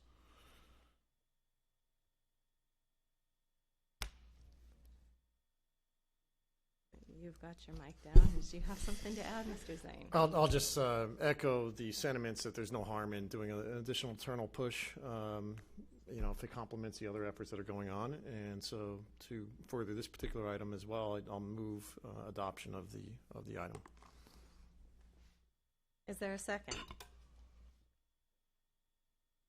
I'm sorry, I missed that. Was that Mr. Sellers? Okay. Second. On a motion of Mr. Zane, second by Mr. Sellers, and this is a motion to ratify this employment agreement before us with the amendments as discussed. Correct. That's correct. Okay, thank you. Any more discussion on this motion? I just had one other point. So Mr. Hamels did offer his services free of charge. So I would like to defer to staff. I certainly would welcome his free labor. If Acting Superintendent Robertson and our interim CBO Cameron, if you're amenable to that, I would be supportive of that, but I would defer to you on that since that's your jurisdiction and domain. And with that, wait, I need to go down to, wait, this is an employment issue, personnel. Sorry, you don't get a vote this time, Ms. Smith. All in favor? Aye. Any opposed? So this employment agreement passes unanimously. And I am trying to make myself a note quickly before we move along.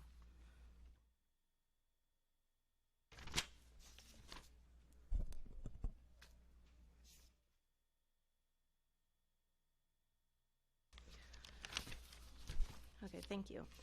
Item D202, ratification of employment agreement for acting superintendent. Ms. Hueso again.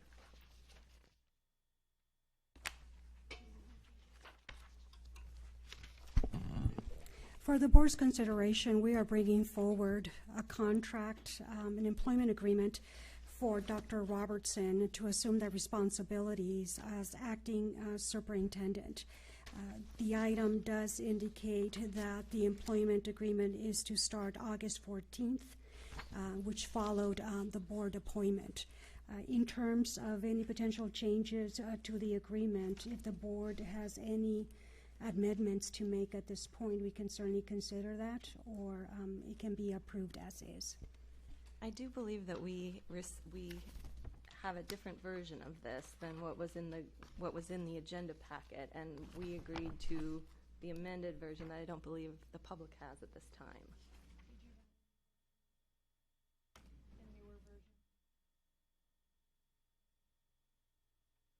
I'd like to suggest that we consider this amended version, and if it passes, then we can make it available to the public upon request, or an amended version on our website or something. I'll leave that to you. Okay, so there are a few changes to what made it into the agenda packet, but I'd like to vote on the one that we discussed in closed session. So is there a motion? Should we just state for the record what those changes were? Or? By all means. Okay. So on the first page, the fourth whereas, the word district was changed to board, and on the second page, number 6, under termination, the first sentence, with or without cause, strike upon written 30 days notice. Is that correct? Not just those two? Oh, no, and we also added at the very, very end, unless the board agrees otherwise, to the very end of paragraph 6. Okay, that's right. And with those 3 changes, everything else is the same as the original agenda packet. Correct. So with that, is there a motion? Second. On a motion by Mr. Patapow, second by Ms. Beatty. Is there any discussion at this point? And since this is a personnel issue, I'll leave you out of it again, Ms. Smith. All in favor? Aye. Anyone opposed? Okay, this passes unanimously. Thank you. And this is item E203, pulled by Ms. Beatty. Approval of salary allocation for a new classification, lawn administrator supervisor. Ms. Hueso.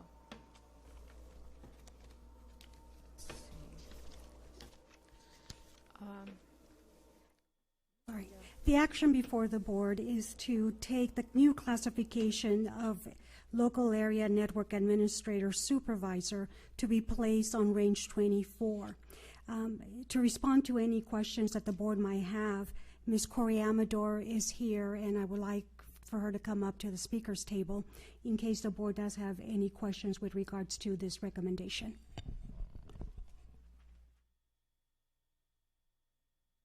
Welcome. Hello, good evening. Hi. Ms. Beatty, since Yes, you pulled this. I pulled this. So it's really informational. I just wanted clarification on this one. It was a bit confusing. So the description on the green sheet is that there was a project manager who was promoted. Does that mean they're still internal to the district? Does that mean they left the district? The program manager who was promoted to director of the technology department. Okay. Information technology department. So, and the position was not backfilled. The program manager position was not backfilled. So the director continued to be responsible for managing all of the individuals within that group under that umbrella of that department. so the program manager who had become director was managing everyone? Correct. And so the program manager managed the IT department as well as supervised the LANs in all the school sites? No, the program manager was responsible for overseeing the network system staff, and that included 29 LAN administrators. There are program managers over each of those areas. In that particular area, that program manager was promoted to the director, and so that program manager position was left vacant. So now the director is taking part of that, the part that is overseeing the IT structure, that part of the program manager job remains, and then we're creating this land supervisor position to take the rest of it. So we're sort of divvying up the position and then creating the supervisory position. The LAN administrators are a unique role in that they are out at the school sites as opposed to the IT staff that are here, located here at the district office, and then going out to the sites. The LAN administrators themselves work in groups. They work and cover particular school sites. So providing a LAN administrator supervisor gives that frontline supervision support to that team. And so it's an opportunity to have an individual who's responsible for not only the evaluations but also work direction, providing standardization of their procedures, et cetera, and giving them that frontline response, a working supervisor to work alongside of the LAN administrators. Okay, and then just last question. So it's a net savings of almost $80,000? That's correct. When we made the recommendation in regards to the salary placement, we look at a step 3 in terms of a new hire coming in on range 24. When we budgeted for this year, we budgeted for a land administrator coordinator. That position has gone unfilled following a retirement. That employee, when they left, compounding longevity stipends on top of their step 5 salary rate, you'll see a difference in salary. Again, using that step 3 on range 24, you'll see a difference of that amount. Okay, all right. Thank you very much. Welcome. Would you like to make that motion? Yes. I move to approve E203. Got a motion by Ms. Beatty, second by Mr. Patapow. Is there any further discussion? All in favor? Aye. Aye. Any opposed? This passes unanimously. The second item pulled by Ms. Beatty, item E205B, approval of classified personnel report number 1, 2017. Ms. Hueso.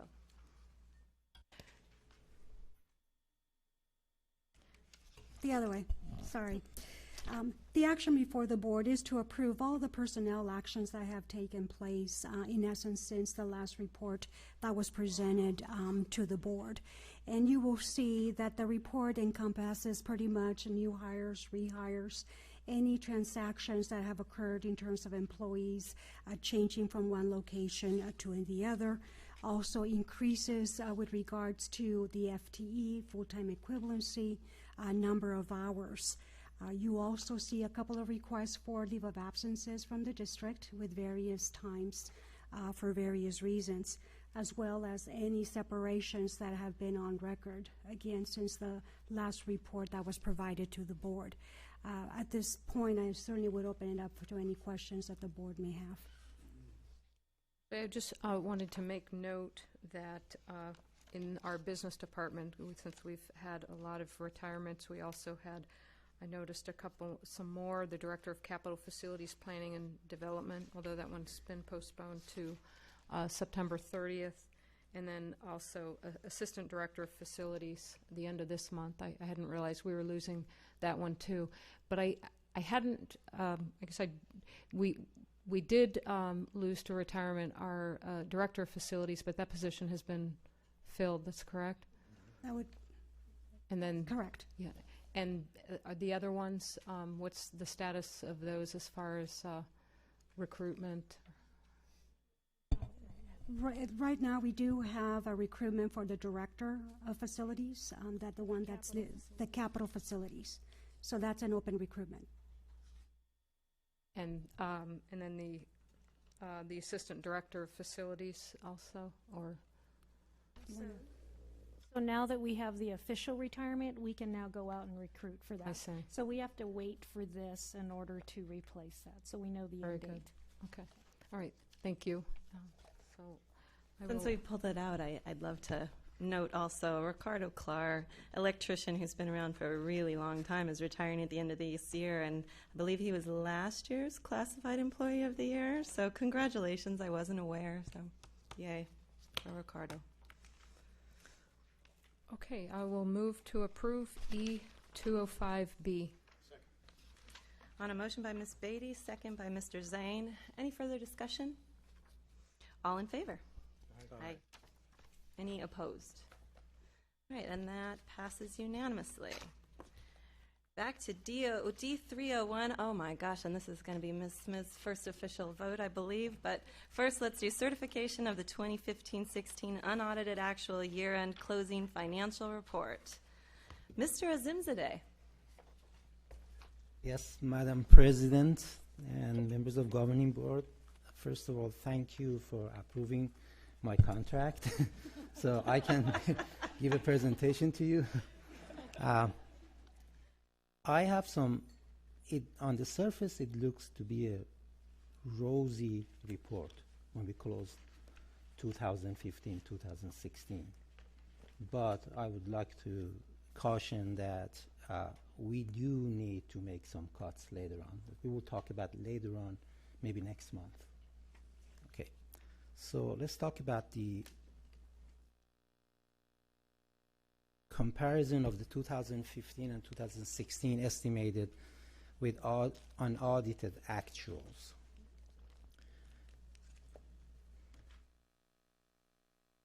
The unaudited actuals are finally done before you for approval, and I would like to ask Joy, please stand up. Yeah, she has done a lot of work, and her staff. I really appreciate it.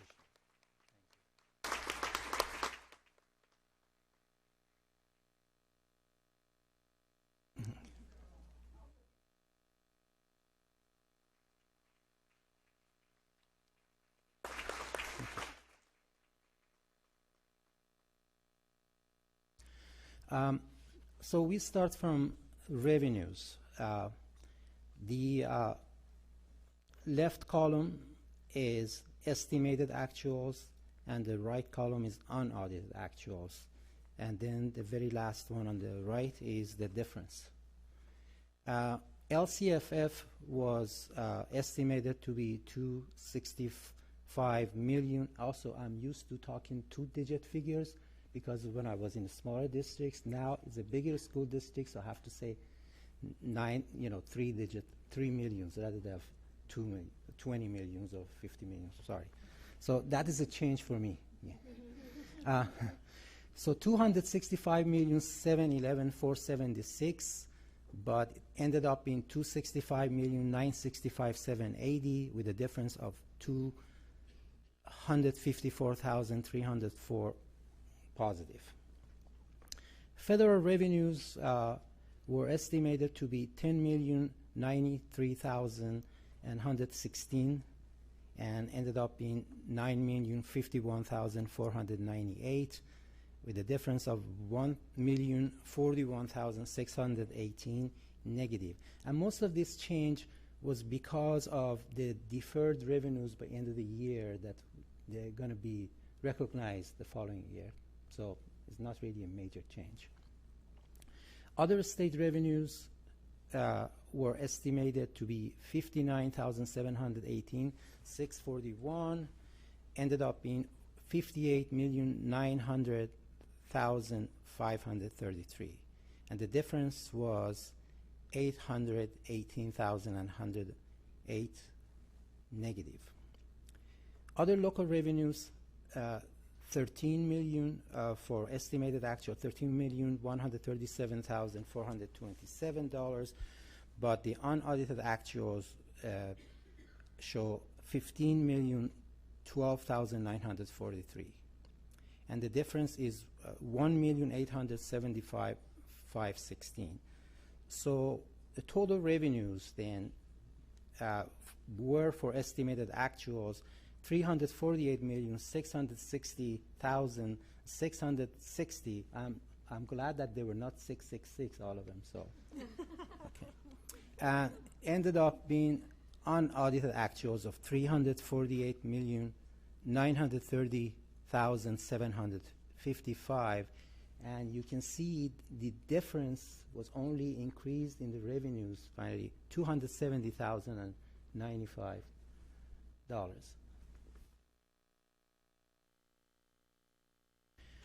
But expenditures were the one that made a big difference.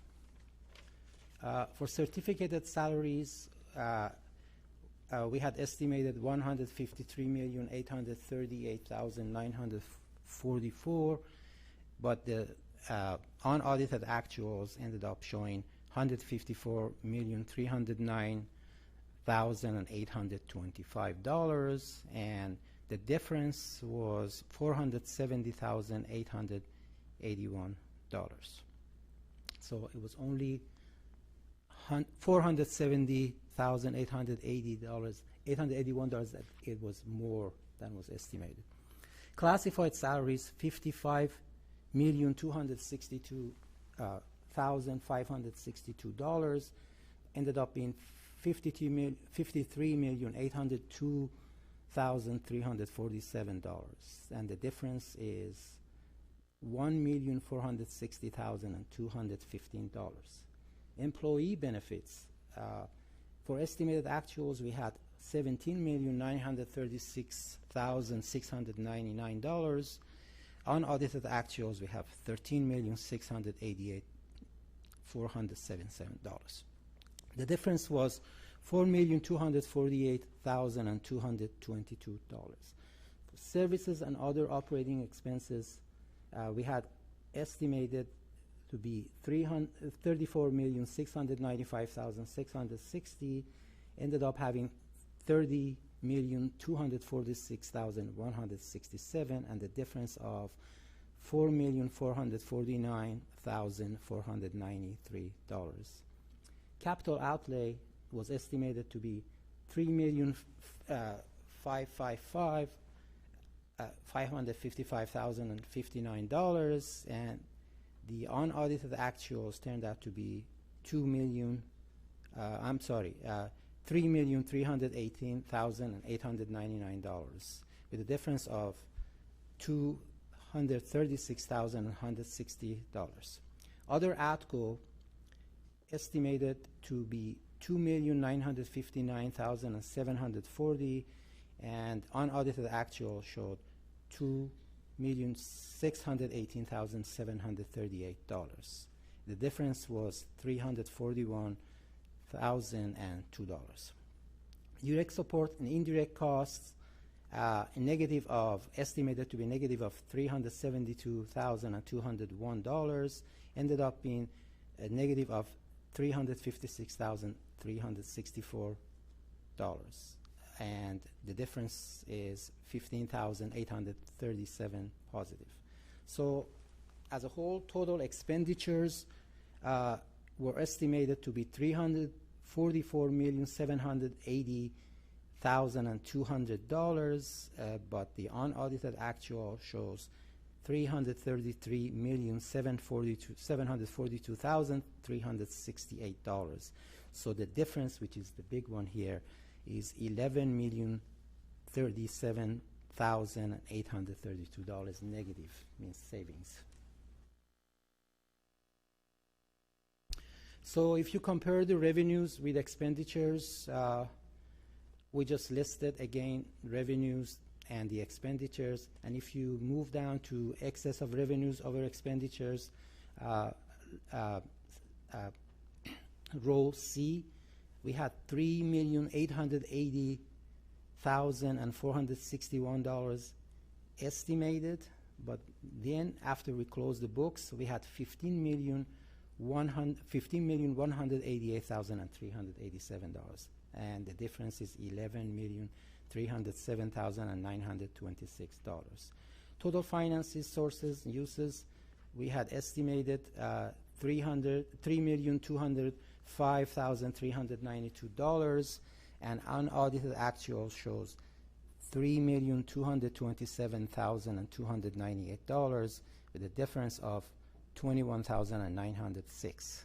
So when we look at the net increase, we had estimated $7,085,852, ended up having $18,415,684, the difference of $11,329,832. So when we look at the beginning balance, obviously the beginning balance hasn't changed. We would only change the beginning balance if the auditors had made some adjustments in the previous years, which didn't happen. That's good news. And the net increase was estimated to the beginning balance, was estimated to be $7,085,852. Unaudited actuals shows $18,415,684. The difference is $11,329,832. So after this change net increase, the ending balance becomes $47,888,642. I mean, it was estimated to be that much, but the unaudited actuals shows $59,218,474. The difference is $11,329,832.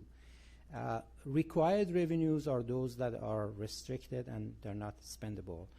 Were estimated to be $3,850,704. The unaudited actual shows $6,079,052. The difference is $2,180,398.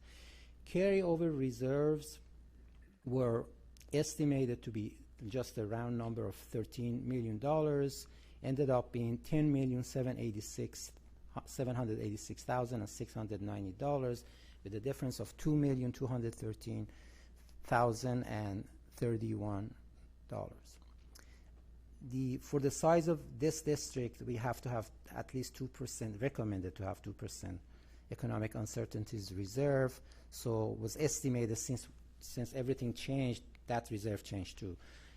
Was estimated to be $6,921,540.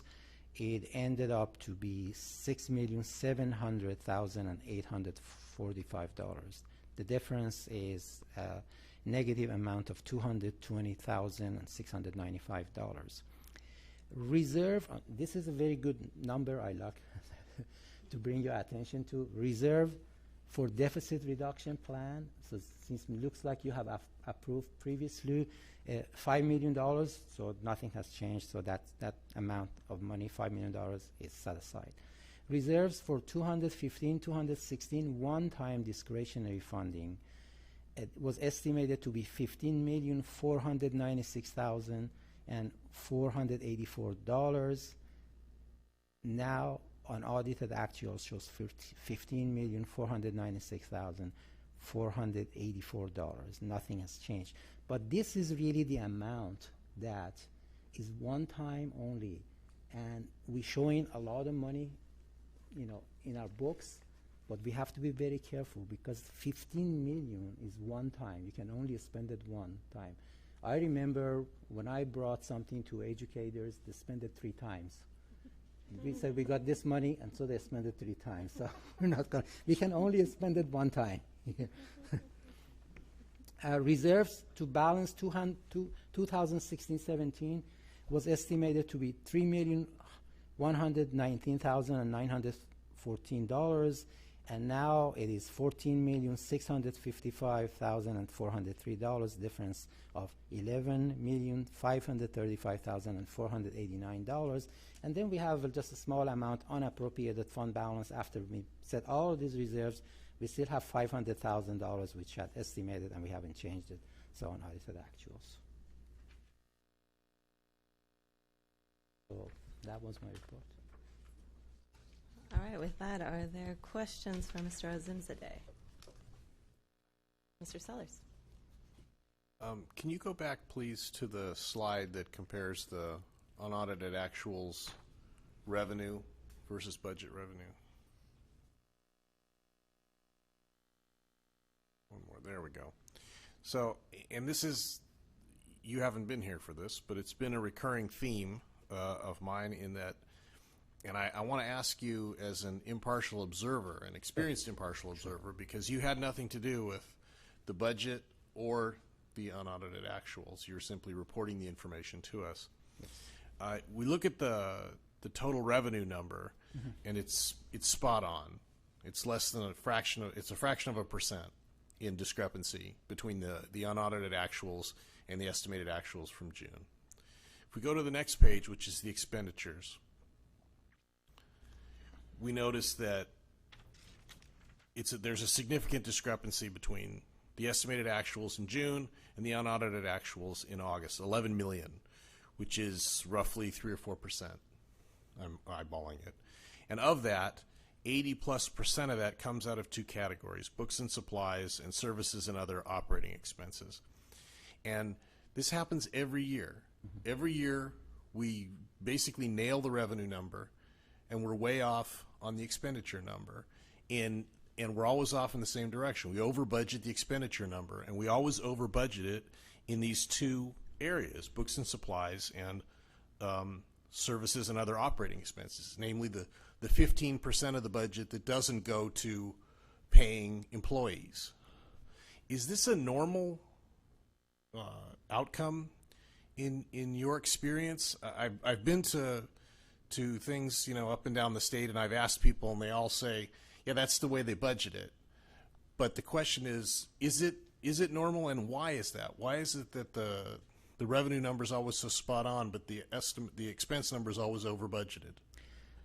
Yes, Mr. Sellers, regarding the books and supplies, normally our school budget's in there and everything for the projects and everything, and whatever budget that departments have been given or schools have been given, they are there in the beginning, estimated.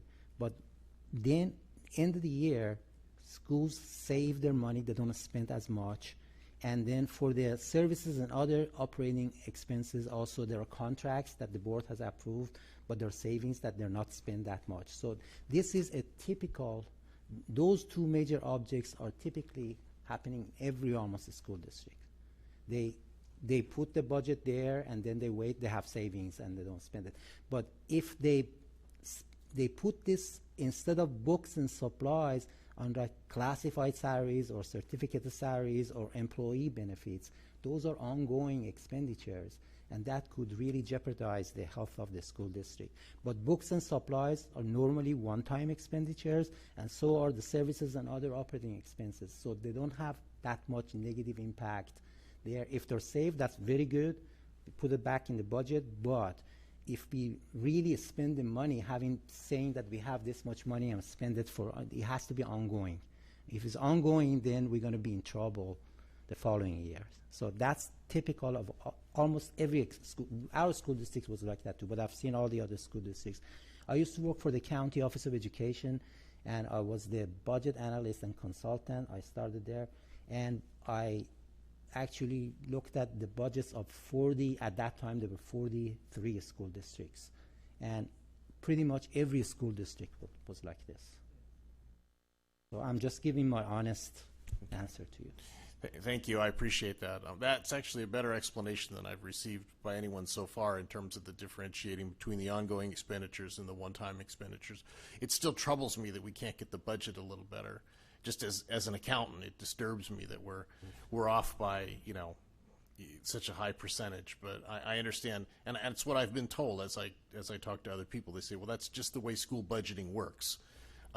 It's sort of anathema to me as an accountant, but at least I do take comfort in you just telling me the differentiation between the ongoing and the one-time expenditures. Not that I didn't know the difference, but the fact that for budgeting purposes, there's less risk in over-budgeting the one-time expenditures versus the ongoing expenditures. Exactly. So thank you. And also regarding the fact that I lost my thought. Okay, I don't say anything. Sorry, that's okay. Thanks. I'm a little rusty. You know, I've been away for school districts for one whole year, and I'm coming back. So I'm really apologizing. Admit weakness. All right. Any other comments or questions first? And if we want any discussion, I'll take a motion first. Yes, Ms. Smith. I'm not incredibly knowledgeable about this, but I do have a few questions. I do realize that we're overspending and everything, but $4 million on books and supplies, I'm honestly a little surprised by that. From my experience at Westview, we barely have enough textbooks for every student to have a textbook at home. We don't have class sets. Teachers get really excited if we could have like a set of statistics textbooks in the classroom. So I guess I'm a little bit confused. Are these decisions made at the local unit levels where they're not, I guess, buying more textbooks, updating their textbooks? Because our textbooks just seem awfully, one, there's not enough of them, and two, they're very, not overdue, but old, to put it bluntly. So Ella, thanks for the question. So I just want to remind everybody that we buy books for TK through 12, so you have an experience at a school. Our goal really is every time we have an adoption, because we have new standards coming forward, that what we would do is we would purchase books for the school at that time. So this year for high schools, we did all the new math, the integrated. Those are millions of dollars that we spent for our math program. We did the middle school before and then the elementary before. So we're being thoughtful around the resources that we're bringing forward, and we're also thinking about how do we bring in digital resources to our students also, because we realize that there are a lot of students that would prefer that as opposed to a book. So we're kind of in that middle phase. But I can spend more time talking to you. We have a whole team that works on this, and we are really strategic around that. And I know that there is the word books, but is also supplies, not only for schools, but it's really for the whole system in terms of what's encapsulated in that particular heading. Okay. Mm-hmm. Yeah, seeing no other discussion or questions at this point, is there a motion?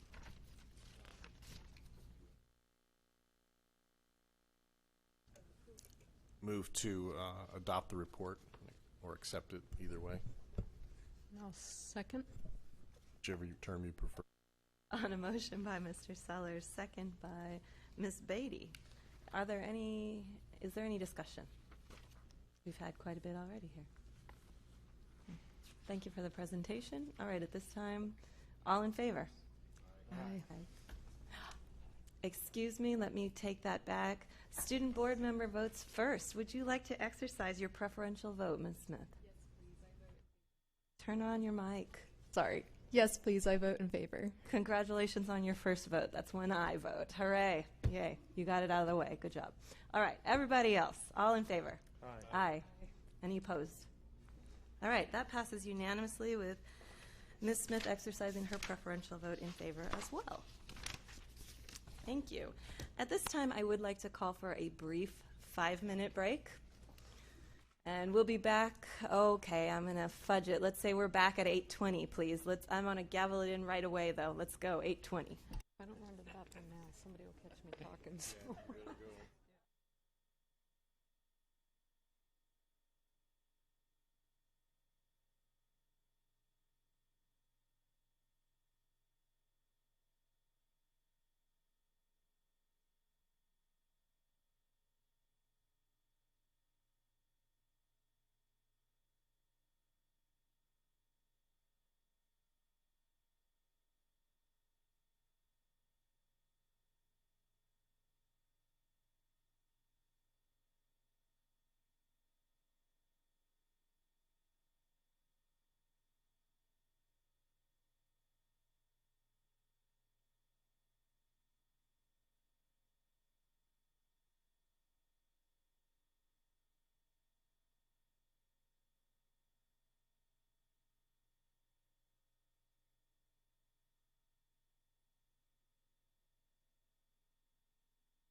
Can I call everybody back? Come on down.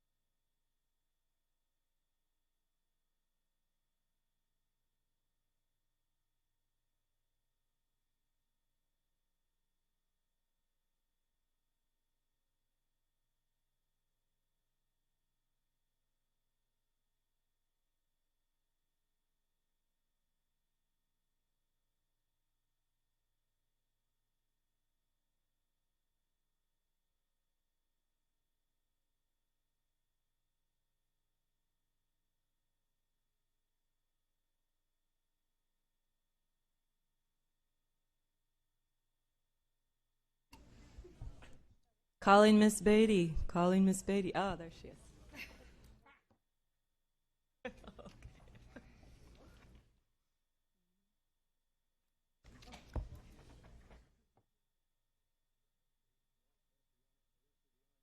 All right, and we are back. On to agenda item D302. This is a public hearing and approval of resolution number 10, 2017, entitled Approving a School Facilities Needs Analysis, Adopting Alternative School Facility Fees in Compliance with California Education Code Section 17620 and Government Code Sections 65995.5, 65995.6, 65995.7, and 66,000 et sec, and making related findings and determinations. Whew. Mr. Azimzadeh. Yes, Madam President. Thank you for mentioning all those government codes so I don't have to repeat. In order to collect above the current statutory rate of $3.48, the district is required to prepare and adopt a fee justification study. We call them School Facilities Needs Analysis, SFNA, developing a nexus between the fee collected, the development, and the purpose and use of the fee.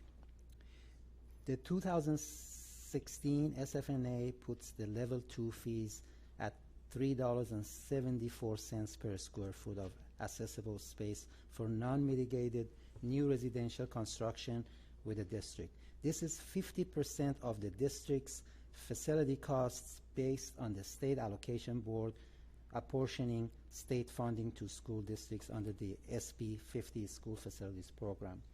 When the state is out of funds, which they are currently now, school districts are authorized to collect level 3 fees. That amount for our district is $7.47. It is the recommendation of staff that we do not implement level 3 until after the November elections, because the passage of Proposition 51 may require us to actually give the money back when we have collected. So the SFNA has been posted on the district website and available for public review for 30 years prior to the board meeting. That's all I have. Okay, then at this time, I would like to open the public hearing on this matter. If there are any members of the public wishing to speak on this, you can come forward right now. And Mr. Clerk, do we have any cards on this one? No cards. All right, it's gone? Gone. Okay, then I'm going to close the public hearing on this matter and ask the board, do you have any questions or is there a motion? On a motion by Mr. Patapow, second by Mr. Zane. Any discussion? All right, seeing none, I will look down and get our student board member first. Would you like to make a preferential vote? Can I abstain, please? You sure may. Thank you. All in favor? Aye. Any opposed? That matter passes unanimously.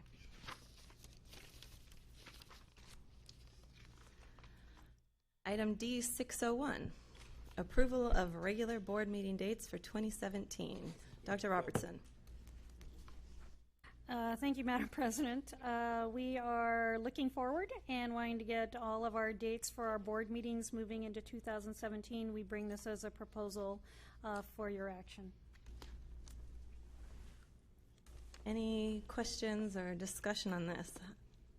I'd like to move to pull this item. Second. Okay, I'm trying to remember my parliamentary procedure. Is there discussion on that kind of a motion? Table. I should have. Yes. So, a few reasons. For the last couple of years, there's been some ongoing discussions about creating 2 meetings a month in order to do what commensurate school districts across the state do. And so I'd like to have further discussions with the board in the next few months on that topic. Also, I think it would be appropriate to schedule at least one regular meeting in July, especially since we had to have so many specials this year. It's a long hiatus to go over 2 months from June to August without a regular board meeting. And thirdly, I had wanted to change the date in June to either the 26th or the 27th of June. So for all those 3 reasons, I thought it would be good to defer this so that the board could discuss all of those issues that I brought up. But when do you see us discussing those? I guess why not now? Okay, we can discuss it now. I guess this is what the agenda item would look like for us to discuss it next month, so let's do it. Then do I withdraw my motion then to pull it? Or, we're amending it. I guess the motion, let me. Motion and second to pull this and replace it with what the board discusses. I guess I'd like to ask. That would be an amendment. Maybe just make it cleaner, just withdraw and we'll start over. I withdraw. Okay. Then I have a question then for, I guess, Dr. Robertson. If we don't end up passing dates tonight, what are the repercussions, if any, if we put this off for a month? There are none. We just need to make sure that we can plan. We're only good through December for right now. So it's just allow people to plan. And we have built some of these dates based on some deadlines that we may have in finance and or personnel also. So that input would be really important as you're having this discussion. Well, maybe we'd like that input before we start discussing changing dates then. Which ones of these are necessary deadline dates? And you guys want? So I know the March 7th is important in the event we do any kind of layoffs. Cameron, you're going to have to help me with the dates for the budget. Well, the June 20th, probably you need to have that because the budget has to be approved by end of June. So are you saying the 26th would be too late? No, it's okay if you change it to 26. I would note that in June, we did have a problem this year in June trying to recognize employees who aren't at work every day.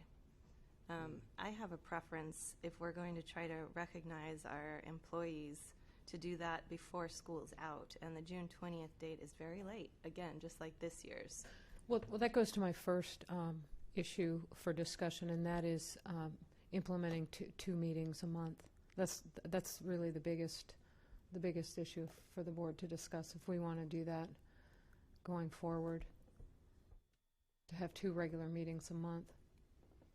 So it's really largely taking this calendar and then just adding,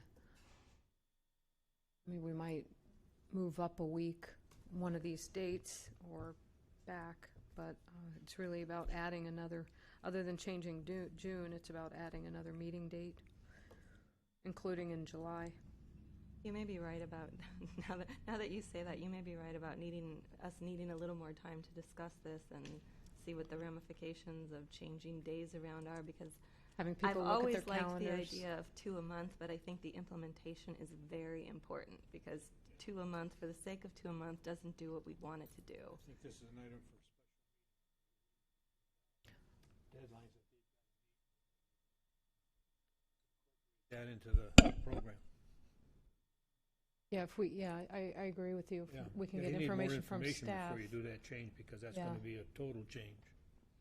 I can foresee us having quite a few special meetings coming up. Would you be opposed to combining a special meeting with some of our superintendent search issues and And the No, I possibility think with, that would be good. this the also? possibility Yeah. with 2 meetings a month would eliminate a lot of special meetings also. Okay, let's collect up what we're saying here then, so we can give cabinet some direction here about we're looking for dates that we absolutely need a meeting. I think the easiest way to structure it, and this is similar to the way other municipalities and other boards do it, is you pick a day of the week. We seem to have picked Tuesday. And you say, okay, we meet the first and third Tuesday of every month, or the second and fourth Tuesday of every month. And let's see if Mel and her staff can use that to work around whatever dates they have and say, yes, actually the first and third works better, the second and fourth works better, or something like that, so that, because I don't have any particular preference as to which one of them we use, but I do think it's a lot easier for everybody's calendars if we know that, oh, okay, we always meet on the second and fourth Tuesday or whatever it is, and we can just proceed to block those out. So I'm not opposed. I think Mel obviously needs to basically get her calendar out and say, okay, this is a drop dead date, this is a drop dead date, and see if you can work something like that out. Okay, just so I'm clear, I'm going to bring that as a proposal on a green sheet. Did we agree to 2 meetings, or am I just going to bring that as a proposal to share with? Meeting, a proposal to a special meeting. Okay. Yeah, if you could draft an idea, a plan for us that you think will work. That has 2 meetings per month Correct. and 1 in July. Is that correct? Yes. Right. Yes. I think there's some room for to expect that there might be a lot of amendments to whatever you bring to us, though.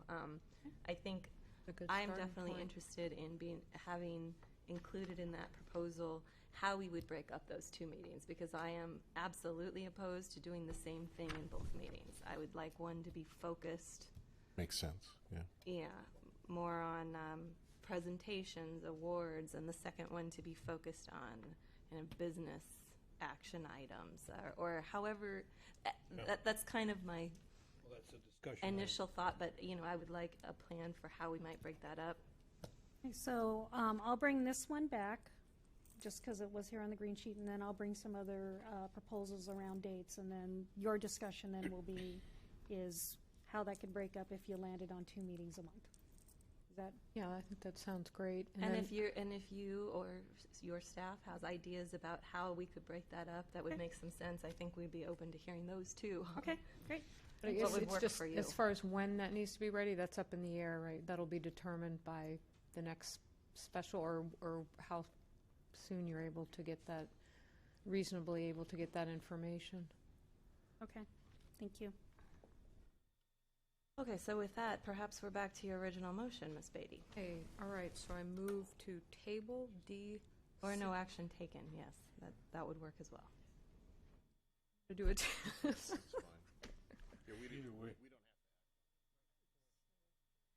Okay, no action taken, I'm moving on. E. E102, we have adoption of supplemental orchestra materials. Dr. Robertson. Oh, this is consent. Oh, I'm sorry. Sorry. Skip right by that. Oh, you got me all excited about the 2 meetings. Sorry. Okay. All the more to gavel with. F107, proposed adoption of board policy 3.44, animals at school, first reading. Dr. Robertson. Thank you, Madam President. Tonight we bring forward for a first reading a new board policy titled Animals at School.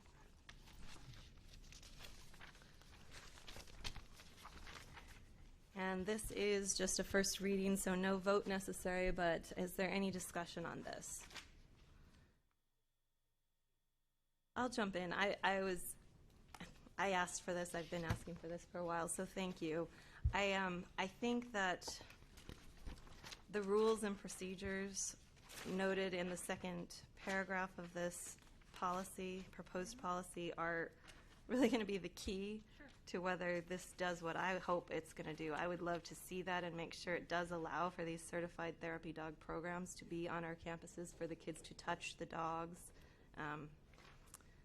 It's close, I think, but again, those rules and procedures, I think, are the key to whether I can support this. And I guess I want to make sure that that this policy goes far enough to be sure that those rules and procedures include that.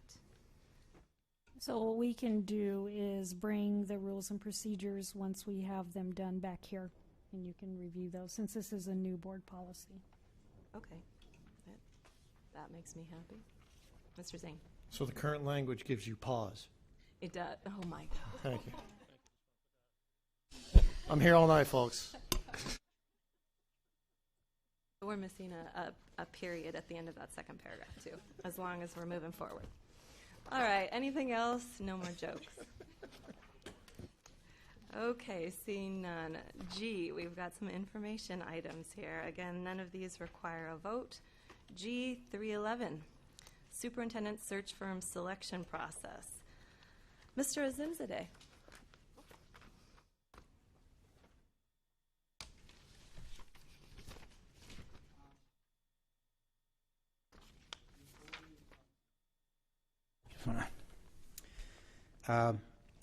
Six firms provided responses to RFP number 2016-09P and are listed below. And you have the list of the firms, and copies of the submitted proposals have been provided to the board electronically for review. So, and then below, then you can see, you can make a decision how actually you're going to proceed with that, and the superintendent will follow your directions. So at this time, I'm kind of seeing this, and this is a discussion that we need to have here. I'm seeing this as we need to discuss as a board which of these firms we would like to interview at a special meeting coming up, and possibly discuss the process of those interviews, the date of those interviews, and really issue some instructions for which of these firms to invite on what date. And we, I think, could talk about all of that tonight. We can leave some of that to scheduling, at least, over email in the coming week. But I'd like to open this one up. Mr. Sellers. My understanding is that we got 11 responses. No, we got just the 6 that we have. Okay.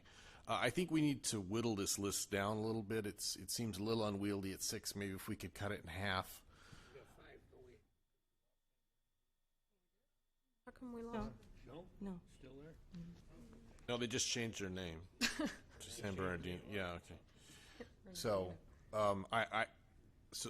no, I'm completely in support of that. I think we need to move this along, and I think cutting the list down maybe from 6 to 3 would be helpful, and then we can interview them in any order. It doesn't matter.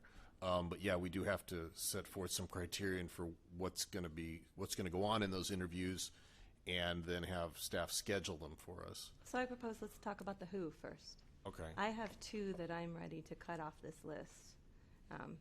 I don't think that Ray and Associates is local enough. They don't seem to have the local experience. A lot of talk in their proposal about video chats, and I think that's because they're not local enough, and extra costs for bringing their consultants to Poway. I wasn't a fan of their proposal, and the second being San Bernardino County. They've only done one search that's at all similar to the size of our district. They have limited experience, and only one with a larger district. So I would advocate for cutting those 2 immediately. Unfortunately, the 2 least expensive proposals, but I think probably for a reason. I agree with San Bernardino. Ray and Associates actually I thought was fantastic with the depth and breadth of their school searches. I mean, every state, the schools, my kids started out in Howard County school system in Maryland, Florida, Pennsylvania, New York, Connecticut. It's exciting to get that kind of depth and breadth of exposure. They've been around since the 70s. They're the longest running search firm, basically with the deepest access to the best and the brightest superintendents. So I was very excited actually to have that kind of access, to the pool of candidates. So I would vote to have them stay on the list. Can I make a process recommendation just to kind of expedite this a little bit? I mean, we've done similar things in the past where each board member has, for instance, written down 2 or 3 names. Yeah, 1, 2, 3. Let's see if there's consensus on 3 firms that we can get to without picking them apart individually. Yeah. My comment on that is that I'm not opposed to interviewing all 6, and if just that Ms. Beatty and I disagree on Ray and Associates, to me means, okay, fine, let's interview them. That doesn't bother me. Sure. That's my opposition to your So suggestion. maybe if we have like a consensus of 5 to eliminate one, Yeah, or I would like then it we to could be, do that. I would like for it to be unanimous if we were going to eliminate a firm. Right. I don't know that that's, Well, we spoke on we'll San go Bernardino's. down the line here. If anybody has different ideas, if you don't feel that unanimity is necessary, I'm open to that too. Let's see if anybody else wants to get rid of San Bernardino. Yeah, San Bernardino was one that I was going to cross off my list, as well as McPherson and Jacobson. He dropped it, so are you dropping it? Yeah, I agree with both of TJ's comments. We're unanimous here. I have a question here. Are we Four's not including bad, Ms. Smith in our process? I think that this is not directly personnel, so we can include her in this. We have some light reading. She hasn't seen the proposal. Sure. Okay. All yours. I would actually love to be a part of this, but I have not read through this yet. But if I can take a few minutes right now, I will do so. There's the pile. I think it's more than a few minutes. A breakdown. I think we can invite you to be a part of this in the future, but for this part, I think we're probably going to leave you out of this discussion, at least for now. Okay, so it sounds unanimous about San Bernardino. We almost have unanimity for McPherson. Michelle, Come on. if you're... Yeah. Oh, I'm sorry. That's 4 for not Ms. Okay, well, I did have a concern with them. It wasn't that major, but I'm willing to cross them off if that's okay. And then the other one was I'm fine with crossing Costco off. How many At 2 for Costco. I liked their proposal. You like? Okay. I did like their proposal. I had a few concerns. They've done a lot of our local districts in the area, though, so I do think they have some experience and knowledge of our area that the other firms lacked. So I would view that as kind of their strength. Well, we're down to 4, 3, 4. Tomato. We've cut it by a third. That's progress. Okay. Are we happy with a list of 4 then? Confirm the Yeah. 4. Okay, Yeah, let's I'm fine. confirm our 4. Yeah. Let's confirm our 4 then. We've got, okay, I'm sorry, let me mark them off too. We're going to interview. We'd like to invite Hazard Young, Leadership Associates, Ray and Associates, and the Costco Group Okay. for interviews. Okay, so now do we want to talk about process or the date of the interviews? How do we want to, where would we like to go next on this? I'd like to we ask... can do date at a later time, I guess. But I'd like to ask Associate Superintendent Hueso, what do you have experience with setting up interviews for the superintendent search firms, and if so, about what's the procedure once we choose, or the timeline once we choose the firms to interview? When it comes to this level of position, certainly the board has a lot of flexibility and latitude. In terms of what some recommendations of our process would be is that normally you would limit a presentation to maybe 15 minutes. You can do it during a regularly scheduled board meeting. And in essence, the presenters would be told just a time limit. If there's anything specific that the board wishes to address in their presentation, we can make that information known. And then one of the things that you could do is actually you can agendize it to a potential action item where you could retire to a closed session to be able to discuss the information that was provided, and then you can vote on awarding the contract. Or you can break it up into 2 different scenarios where, one, you would hear the presentations, again, either special board meeting or actually part of our regularly scheduled board meeting to do that. and then in essence, in a separate action, make a decision about awarding the actual contract.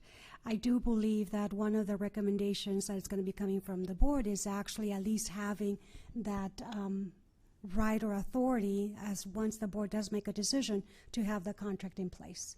And I believe that that is something that's going to be presented and coming forward for the board consideration.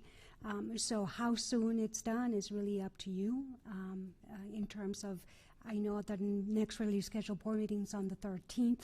Sometimes the consideration is what's on the agenda already, or if you want something sooner, then you can schedule as such.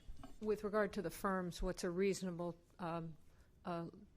time leeway to give them? Sure. Like a notice, say a week notice? Or? A week's notice. I think that part of the RFQs did indicate to them that there might be the possibility of having be interviewed by the board and giving a presentation. So that was information that was presented as part of the RFQs. So in essence, if the board does take action today, I can certainly work with staff to make sure that we do contact these firms as early as tomorrow, plus providing them any kind of parameters that the board chooses in terms of the presentation, and a date if the board does make a decision on that, and also the time. If there's a way of making it a time certain, then we can certainly get them in and out in a timely fashion. As far as process, it sounds like 15 minutes. No, I'm on. It sounds like 15 minutes per firm is what Ms. Hueso said. For me, I think that should include some questions that we ask all of the firms. Same question. Yeah, and I think some of them do present different issues in their proposals, right. So I'm not sure that the same questions for everyone is appropriate. They don't all have the same issues, but some of them I think we do want to address the same questions to everyone, and then open it to some of the differences in their proposals. Well, maybe we can have some basic questions also with, for example, the follow-up evaluations of the superintendent, how they're going to follow up with us. What are they going to do for, where are they going to search? How far is the net going to be? Do we want really experienced people, or do we want new people? Some guidelines for them so that they have something to shoot for, so that then when they come and present, they can say that they got this and this. And then I think we have to have similar questions to base it for comparison. And then when we have that discussion, then we go into closed session and then finalize which one we want to do. I'd like to have the 15 minutes be their presentation and then the Q&A after that. I don't want to feel like we have, Yeah. we're down to this, we got 3 15 seconds minutes left isn't enough kind for of thing. questions. Yeah. Okay. So offer all 4 of them 15 minutes to 15 make a presentation of whatever's in their process. Or whatever they, I think the presentation is whatever they want to do, kind of like, I mean, within the parameters of the RFQ, they know what they need to tell us, and they're making their best pitch to sell us their services. So. Yeah, maybe a 10-minute question and answer by the board to follow up. But if we get together and we decide what questions we're going to ask, so it's a similar comparison, so we get. Well, and now we run into the issue when are we getting together to figure that out?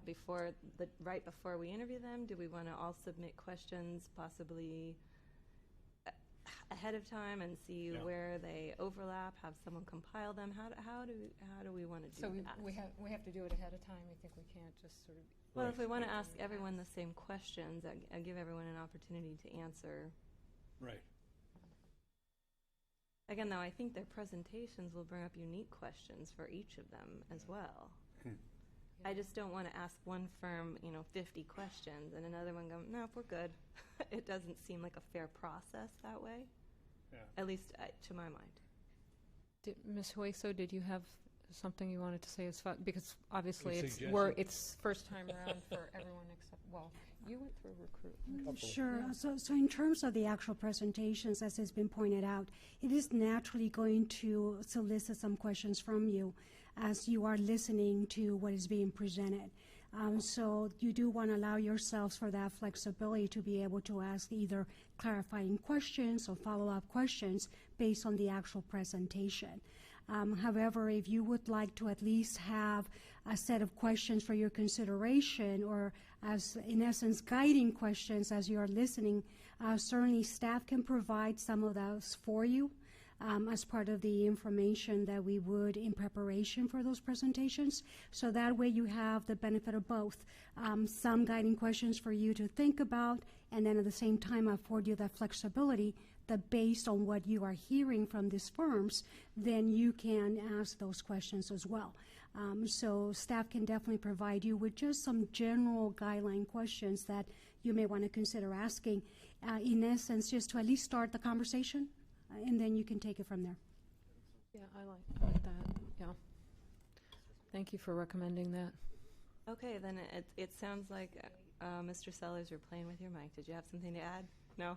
No, other than just to note that, and this is just my personal observation, you can obviously do with it as you like, but like good Olympic judges, we've thrown out the high and the low score in terms of the costs, and the difference in cost between the highest one remaining and the lowest one remaining is $5,000.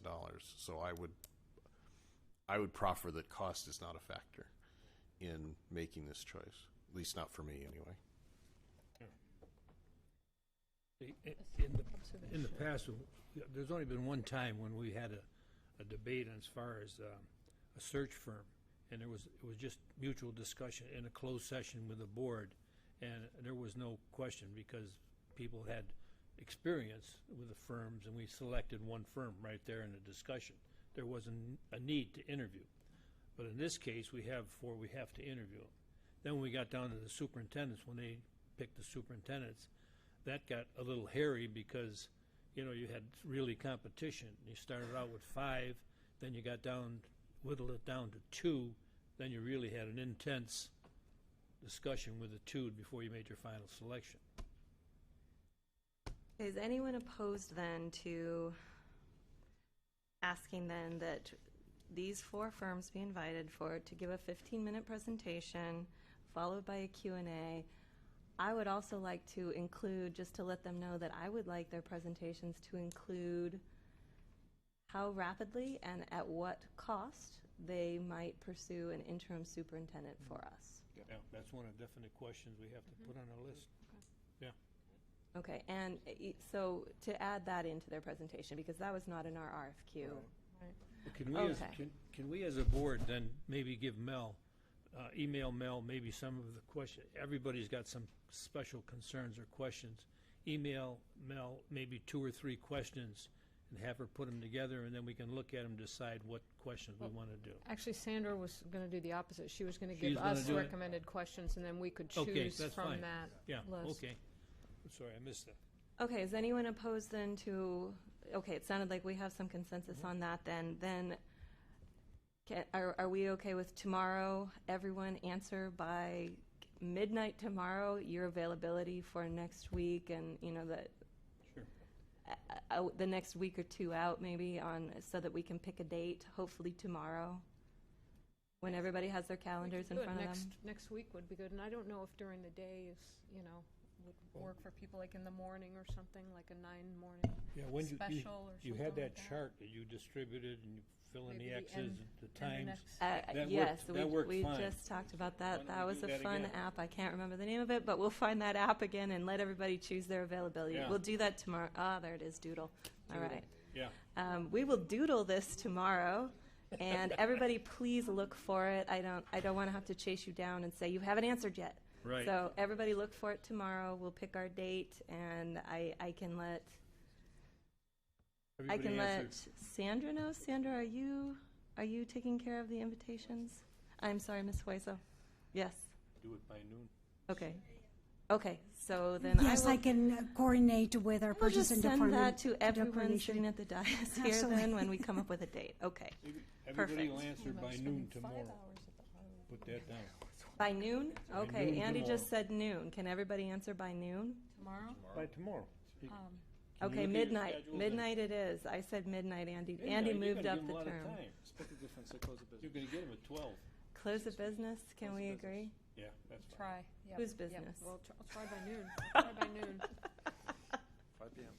5 p.m. Okay, everyone answer by 5 p.m. That's tomorrow. good. That's right in the middle. Did Charles just say 5. 6? Charles's business closes at 6. 6 p.m. tomorrow, we will have the answer. Okay, we'll pick a date. Everybody look at their email. Wait, you just said next week Monday's bad? Maybe you should say that. Oh. Turn on your mic if this is for everyone. Well, we're going to use the doodle anyway, but I'm good every day next week except Monday, so. Okay, then we're ready to move on then. Everybody ready to move on? Right. And I will include Ms. Smith on this as well. Okay. Somebody's got to get her the folders. Oh, yeah, okay. G312, report of 2015-16 regular education attendance rates. And these are looking pretty fun. Mr. Ozimzadeh.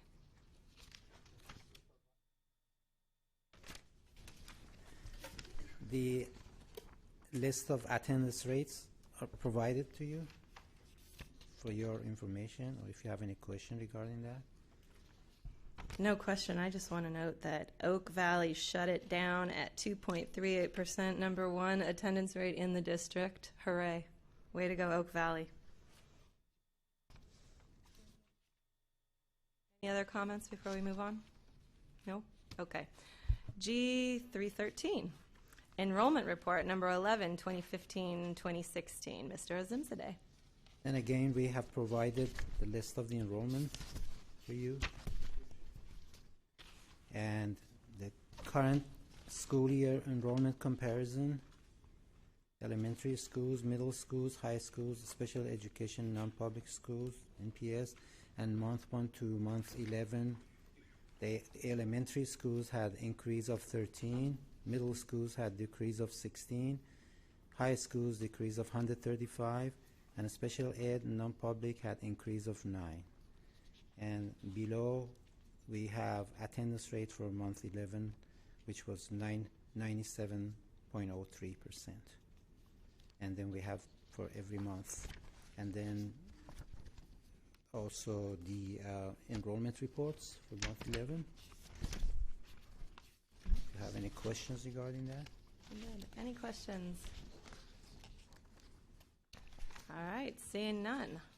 G34. Oh, I'm sorry. I'm going too quickly. Ms. Smith. Sorry. I just wanted to ask about high schools. I mean, clearly elementary, middle, and special education, they all seem kind of along the same lines, but decrease of 135, that just sounds kind of very different, and I was wondering if you could speak to that. Would you?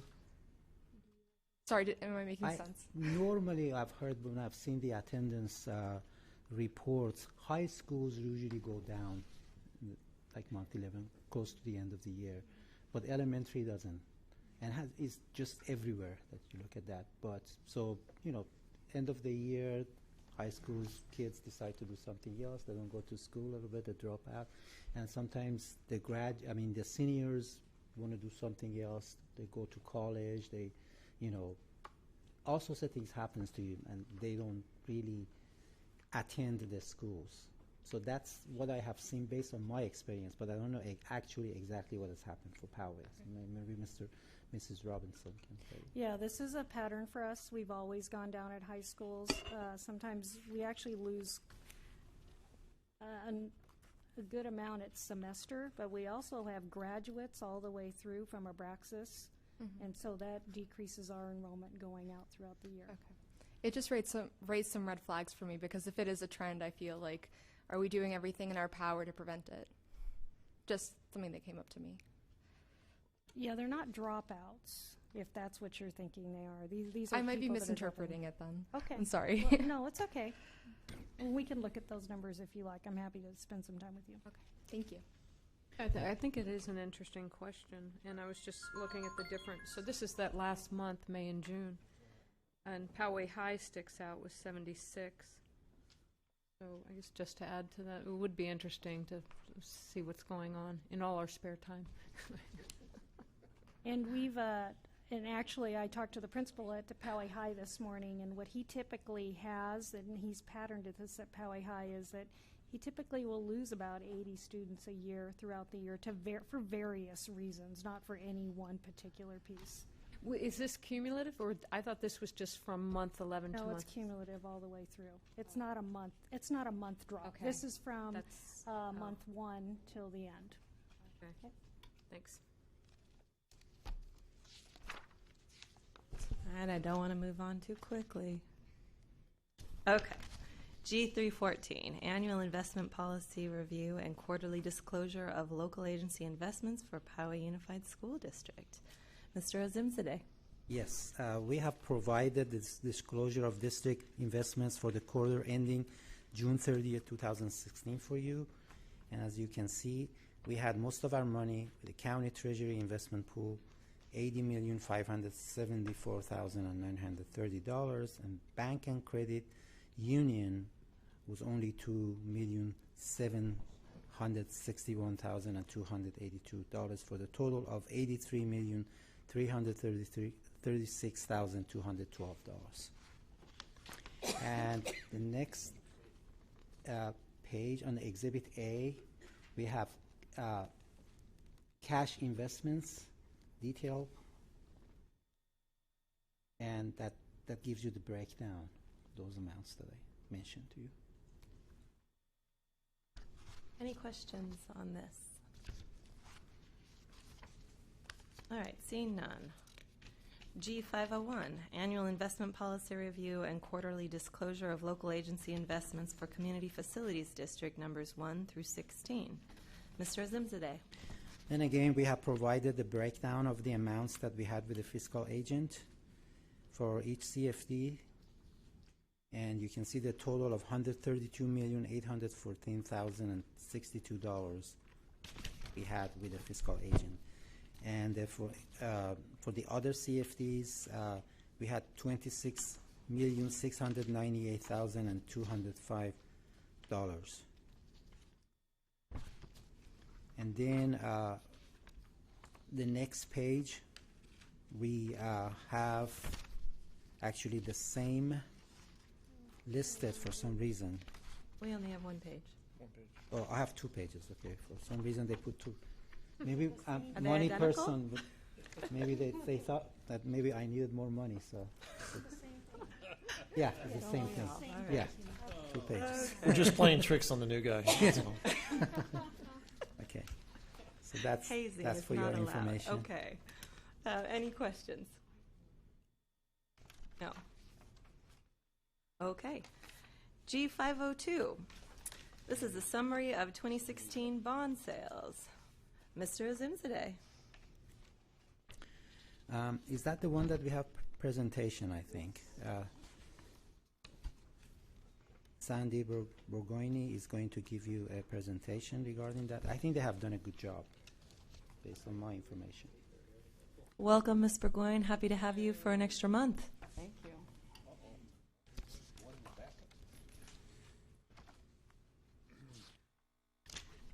And Mr. Bauer, you're welcome too. Thank you. Well, we have good news, really good news. We'll try to make this really quick, so you guys, I know you're anxious to go home.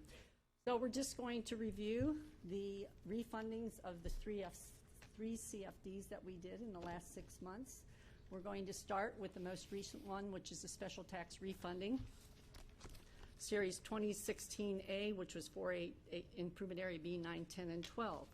And this was a refunding, and I just like to remind everybody, this is a special tax revenue refunding, so this was one of our school facilities bonds.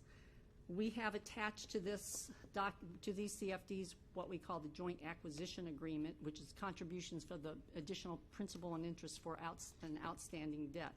So we cannot reduce the taxes, so we were able to do something a little bit different, which made a significant change, and I'm going to have Adam go through that.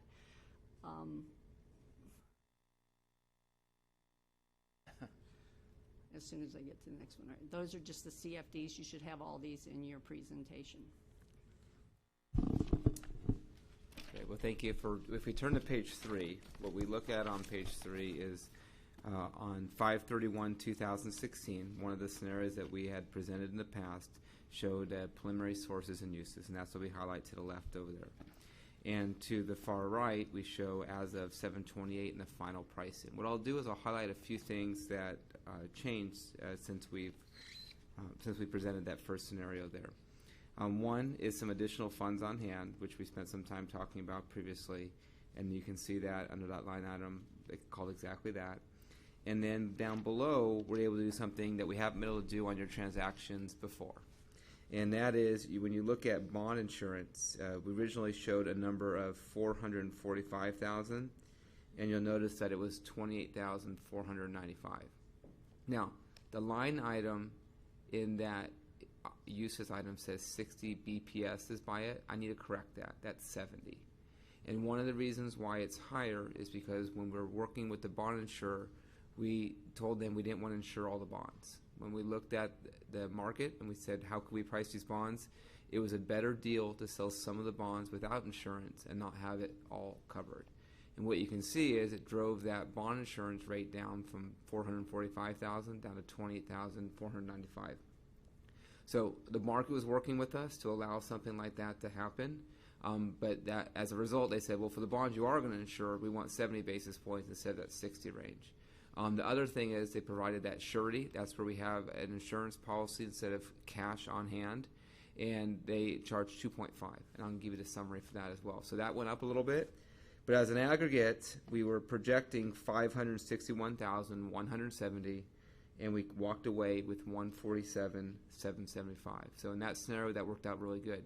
If you recall, about 2 years ago now, we do these projections, and one of the things I told you that we don't have a lot of control over is that bond insurance, because that's not someone that you engage in advance. And on that transaction, the insurance came out a bit higher than we all projected. And I think we had met with the county, thought our projections were high. We thought they were very reasonable, and the quotes actually came in higher than we were projecting. In this case, much lower than we're projecting. So that, like I said before, one of the things we don't have control over are how those bids come in. We can prepare you well. Sometimes they come in over, sometimes they come in much lower than like they did today. Next, please. On this slide, what we've detailed is more detail on some of the numbers, and we've looked at the repayment ratios. We had projected a 1.48. I'm dropping down the middle of the page there to the far left, and then to the right, we show the 1.44. So as a result of getting in the market when we did, we got slightly lower repayment ratio than we had originally projected. Then down below, the cost of issuance, just slightly below where we had projected. And then another thing you'll notice is that contingency. So that contingency, that money flows back to the CFD. So quite a little bit below where we're even showing there that total amount. So positive news there too. We can talk about it. Here's where I told you I had a correction to that previous slide. Here's where that correct data is.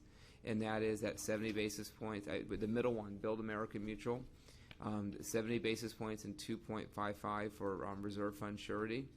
And we had 2 bids. There's only 2 out here that provide this on a regular basis, and that's Assured and Build America. And we provided you both those quotes there. Build America was really willing to work with us. You can see when it says 5% minimum versus 15% minimum. So when we came back to the insurers and said, we don't want you to do all of it. We want you to do some of this. That's when Assured drew the line and said, we'll only go down to 15%. BAM went down to 5% with us, and that's why their quote worked so well. Next slide, please. Now, on this slide, you've seen a lot. We've shown every time we've done this, we've shown one that looks a lot like this, and so I think all the bars generally tend to look alike. But what's unique about this is in previous scenarios, we would have shown light blue, probably going all the way to 2017. In this scenario, we show the dark blue that absorbs the same amount of debt service that we originally had before, and the light blue is when we've shaved off debt. So we've reduced the term and the amount of bonds outstanding. And when you look at that net present value savings, very high there. That true interest cost, another number I've pointed out to you in the past, that's very high as well.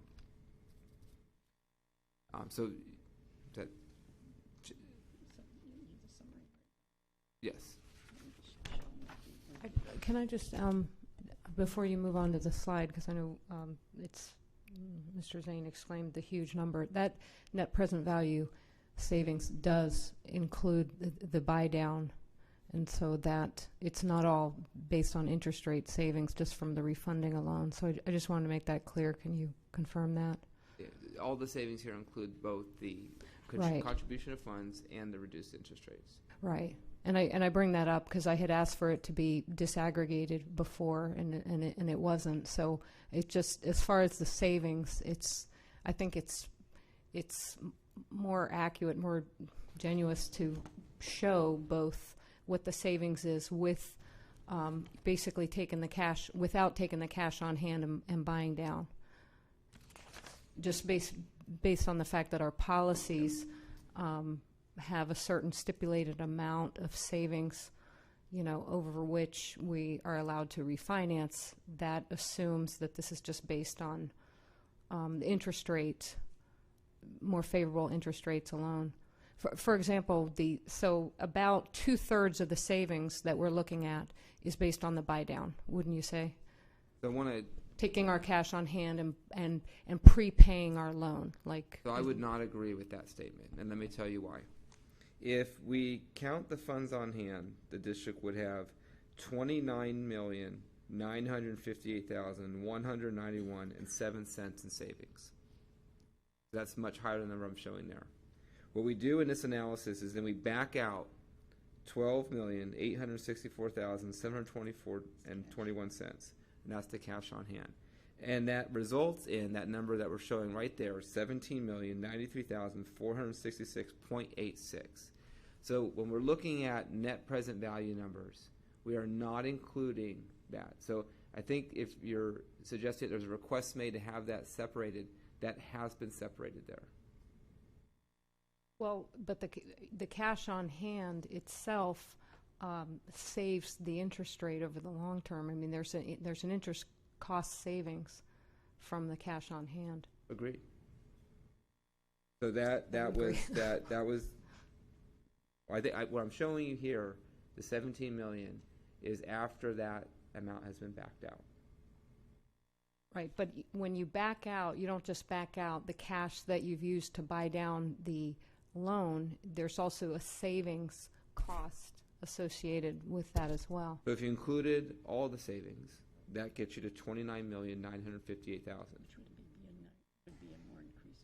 Right, all the interest savings, that's not net present value, but that's the total raw savings is the $29 million, correct? It's the present value and from that the includes if you're buying down the $12 million, the $12 million is also saving you the interest costs of that $12 million over the course of the loan. So I'm going to go back another step then. Total savings as a result of all the actions is $42,920,744.46. The present value of that number, of the $42 million number, is $29,958,191.07. Then you back out, or I have backed out, the $12,864,724.21, and I get to that number, $17,093,467.86.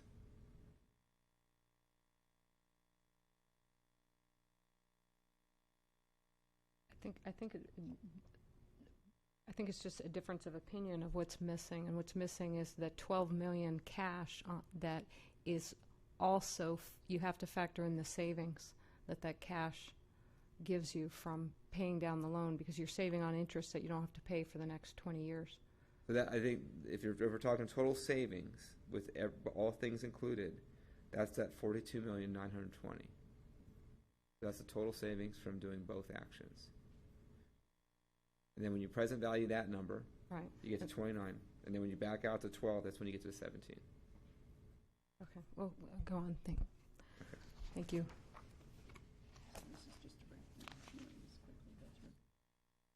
Okay, so now another one of the series of 2016A. The numbers work the exact same on this one. After all that's taken into consideration, net present value of $2,885,000, and then that. Okay, so then the next one here, smaller transaction, $883, and once again the light bars are the reduced debt service. Same thing on item 9 here. 10, same. 12, same thing too. Now, get your magnifying glass out. And this is an example that we showed before called a comparable transaction spreadsheet. So when we work with your staff on this, we print this on Ledger and with the high performance printer so everyone can see it. But in order to do an illustrative purpose here, what we do in the non-shaded areas, the white boxes there, that's a lot of details about the transaction. And I think one of the things we've talked about in the past is CFDs are unique. And so we're doing our best to find transactions that are comparable to the ones that we're looking at pricing. The two left columns are the Poway deals. So what we do, if you go to the second to the left, if you go midway through and it has red text, it says preliminary, very small. That is what we look at on an afternoon before pricing, and we negotiate with the underwriter, and we talk about what rates we think we can go out at. We have a conversation. I think in this case it was about an hour. Work through, and that's a long one. And work through that, and then went out pricing the next day. And in that market, all those red numbers are ones that we're able to improve because we had more orders than bonds sold. We've seen this trend with Poway multiple times, that you have a lot of CFD debt out there. A lot of investors know the name and are used to buying those types of bonds. And so we've seen this kind of success in the past. I'd say Stiefel did an excellent job of pre-marketing and getting interest in these bonds ahead of time. So I think that result shows there. So again, this bond refunding has the joint acquisition attached to it, and I always like to put the covenants in it. And if you look at the bottom, while we were not able to reduce the special taxes because of the covenant, we were actually, and this is the first time we've been able to do this, is to bring back the maturities by 10 years. So the final payment in these CFDs will be 2031 instead of 2041. Ready for the next one? Great. So now we've been busy, and we did another refinancing earlier in the year. And on that one, if we can skip to the sources and uses, please. What we did here is in 3/8/16, we showed you some numbers. On 5/10/16, when we actually had the final structure, we had just some modest improvements to that. In this one, you see something, if you go to uses, something called Debt Service Reserve Fund. I haven't showed that to you in a while because we've been having these sureties that replace that. That's that insurance policy that I've shown you in the past. This one is not a refunding. I'm sorry, this one was not rated as high to get that. So what we did on this one was we actually had to fund that cash reserve on this one. Maybe down the road that can be done differently, but in this one we have a cash funded reserve fund. Next slide, please. Oh, there we go. And this one we provide that same level of detail. Let's go to the mid-page. When we look at debt service to par ratio, we were projecting out a 1.56, ended up with a 1.51. I want to pause for a moment here because for 2 years now, we continue to say the projection was higher than what actually took place. We've been in a very good market.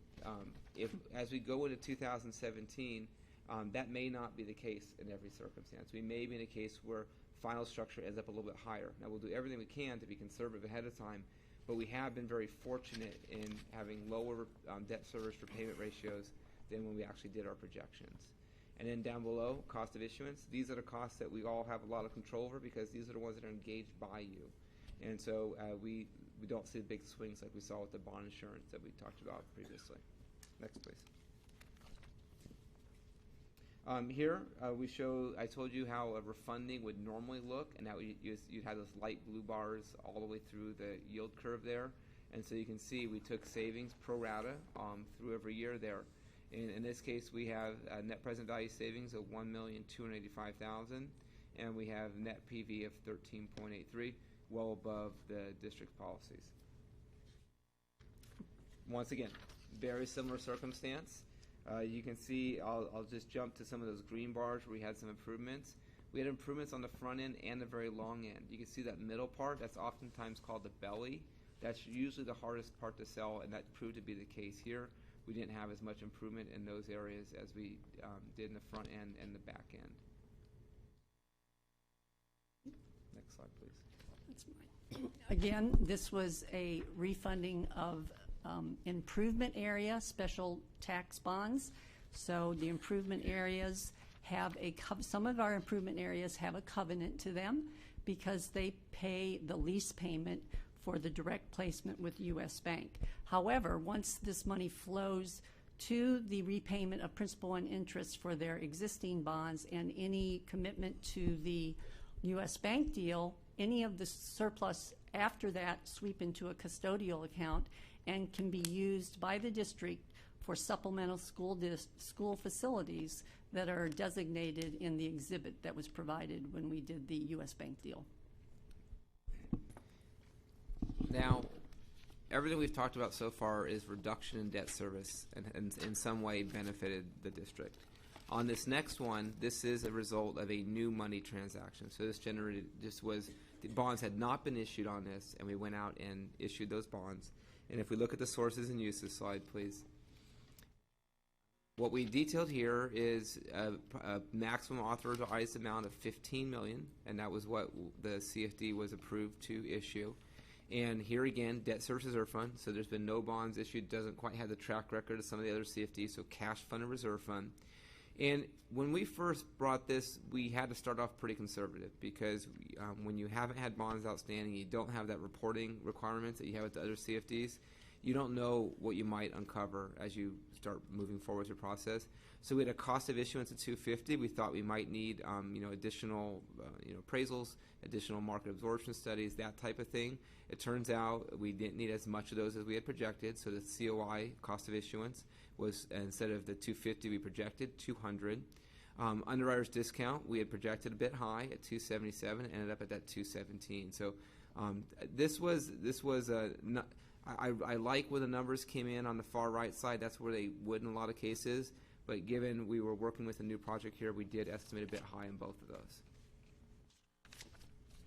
On slide 24, let's go to the middle of that page again, and we see that debt service to par repayment ratio. Here you're getting a little bit higher. You have the 2.11, and we ended up at 2.02.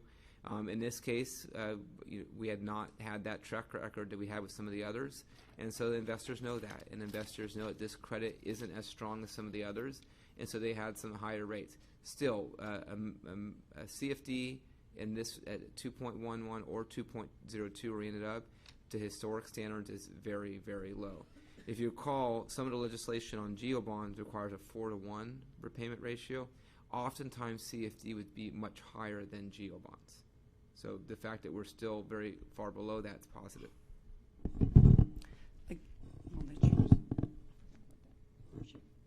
Okay.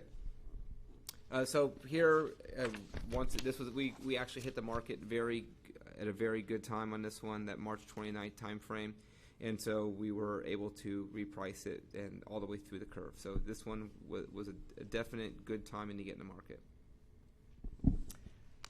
So again, this is improvement areas. So the district has the ability to take the surplus special taxes after the principal and interest is collected.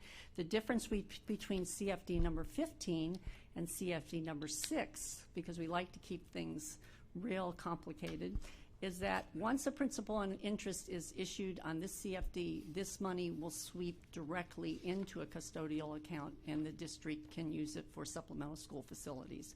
There is no requirement from the direct purchase of the U.S. Bank. This was not, CFD 15 and 16 are not part of that deal. Your green is terrible. So I think we can skip through most of it. We've covered most of this as we've gone through.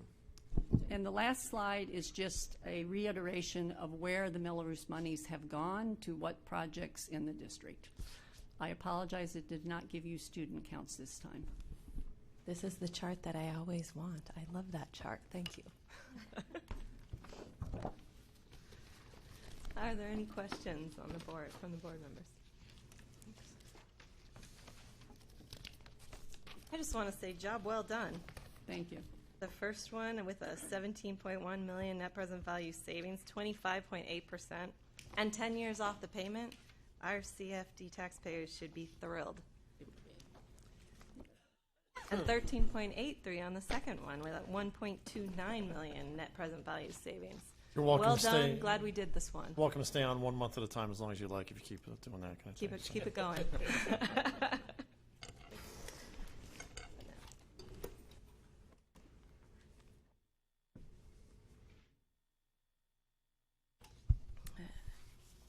I'm not mistaken, we are on to item H, which is new board business. Uh-oh, I heard noise, did I? Nope, you make me think I skipped something. New board business. Any board members have anything they'd like to talk about here? Yes, Ms. Smith. Sorry, you probably want to cut out my mic soon. It's before 10. We'll let you go. I'll be really brief. Just one thing that I've been working on a lot, Ms. Beatty mentioned it in her report, but I'm really passionate about hydration stations, increasing access to water. I've already reached out to Dave Roberts, the county supervisor, I believe, and I'm working on either getting a grant or going through the Rob Machado Foundation to get something on our schools. If you have any advice for me or would like to support, just please let me know.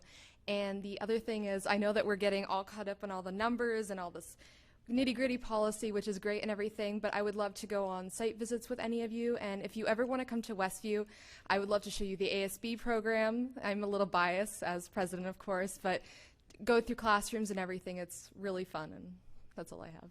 Thank you. You. Any other comments from anyone? I'm seeing Mr. Zane. Yes? Okay, he wants to go last. Anyone else? All right, it's all you. Up to you, Mr. Zane. Yes. So I just had two items. One is just a request when we are given the purchase orders. I know you've been kind enough within the past year to forward all the backup for the purchase orders that we can reference. But I notice every month as we look at this, it looks like it's probably an Excel document that report's generated in. It'd be great if that Excel document could be forwarded to us so that we can do a sort. I'd be interested to see the breakdown of those purchase orders by site number because it's difficult just telling when they're all lumped together how much is for business support services, how much is for personnel support services, et cetera. So I think that'll be useful for us. That'd be beautiful, yes. The other item I have is just a little over a month ago I had asked Dr. Robertson to forward me the list of audit firms that the district has employed and the type of audits and the period of audits. And there's a few firms, one of which was in the purchase order this month. I think it was for, Wilkinson, Hadley, King & Company at audit expense for $21,250. That's one of the firms. We also utilize Christie White and Associates, as well as some state agencies or local agencies, the State Controller's Office, Board of Equalization, the Office of Public School Construction, and the State of California. All do their own types of audits, I suppose. But I'd be interested in light of what's happened recently to find out which of the auditors that we compensate is responsible for identifying holes in internal controls and where they may have missed some of the lack of internal controls that became apparent as a result of our forensic audit, and even pulled their audit, their most recent audit, to see what they said as far as our internal controls are concerned. How did they miss that? And if they missed it, I think a conversation should be had with them to hold them accountable for the lack of picking that up. And just to add to that, from a historical perspective, historically we used Wilkinson Hadley, and we would rotate. I know Malaga would rotate through which auditors, and that was for the general audited operational budget. And then at the board's request, it was prior board at the board's request, it was changed out to Christie White, and then I think that was when there was staff. Yeah, it was 1 year, and staff wasn't happy with Christie White, and so they went back to Wilkinson Hadley, just to give the historical perspective. And I don't know, as for the other auditors that you mentioned, the state, county, I don't know what construction, what roles they play. Madam President, if I mention something, the auditors normally disclaim when they check our internal controls. They don't really check it in depth because it costs a lot of money. So, for example, Bob Wilkinson is charging us $21,000 for the whole annual audit. If they were going to go into a lot of details like the other auditor did for your special purpose, it would have been a different story. They could have probably found a lot of things, but that's a lot of hours of work that they would have to do. And I think probably Mr. Sellers, being a CPA, probably knows that that is everywhere like that. But it is a possibility that they could do that, but charging for a lot of hours. Well, I think in light of some of the things that were just discovered, we ought to conduct such an audit to find the loopholes that are there in our internal controls. It could be a cost that's well worth its weight in gold, and even if it's only done once every 2 or 3 years, that type of audit is something we ought to consider doing. It is a possibility. They could really do that by charging you. Is this on the same topic or on something else? No, it's the same topic. Okay. Yeah, I think one of the things that has to be borne out here is that the best internal controls can be circumvented by collusion. Absolutely. And so that may have been the case here with some of these issues. You're right. Typically, the internal controls procedures that are done in a financial statement audit are done at a very high level, and they typically have large materiality thresholds, particularly for a budget that's the size of ours. And so to actually audit the internal controls themselves would be a separate procedure that would cost, several times what the annual audit was. But to your point, that's not necessarily a bad thing, particularly when you have changes in your software protocols. Ours is payroll, which is our single largest expenditure. And so even just doing an internal control audit of the payroll system might bear fruit. I know we did that at the city when they instituted their SAP program. It was a $20 million software installation, and so they had to spend several $1,000s to audit it to make sure it worked right. So that is something that bears discussion.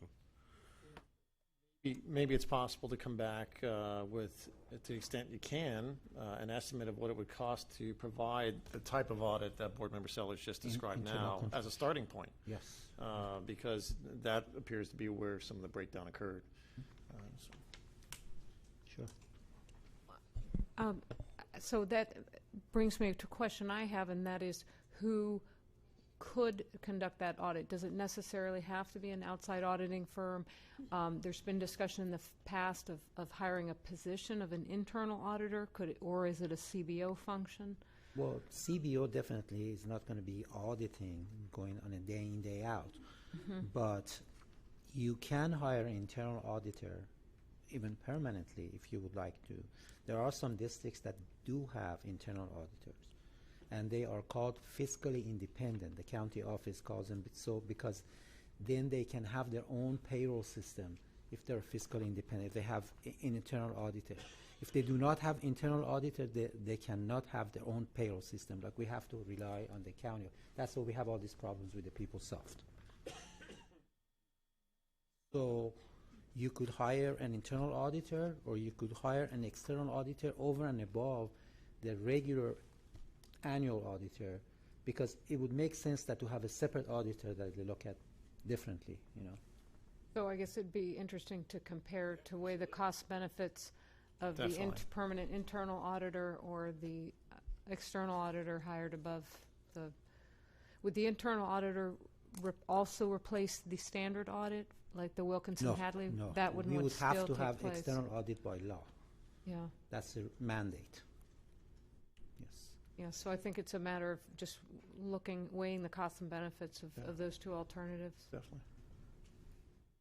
That'd be great. I forgot I did have something to request. We do have a lot of change at the top. I'd like to request some updated org charts for all of us. Okay, that would be great. We have new names and we have some vacancies, and it would be great if we could get those passed out down the row, especially to our newbie at the end. All right, does anyone have anything else to add here? Because we're about to go to item K, adjournment, next meeting. Our next regularly scheduled board meeting will be held Tuesday, September 13th, 2016 at 6 p.m. right here. We are adjourned at 9:35.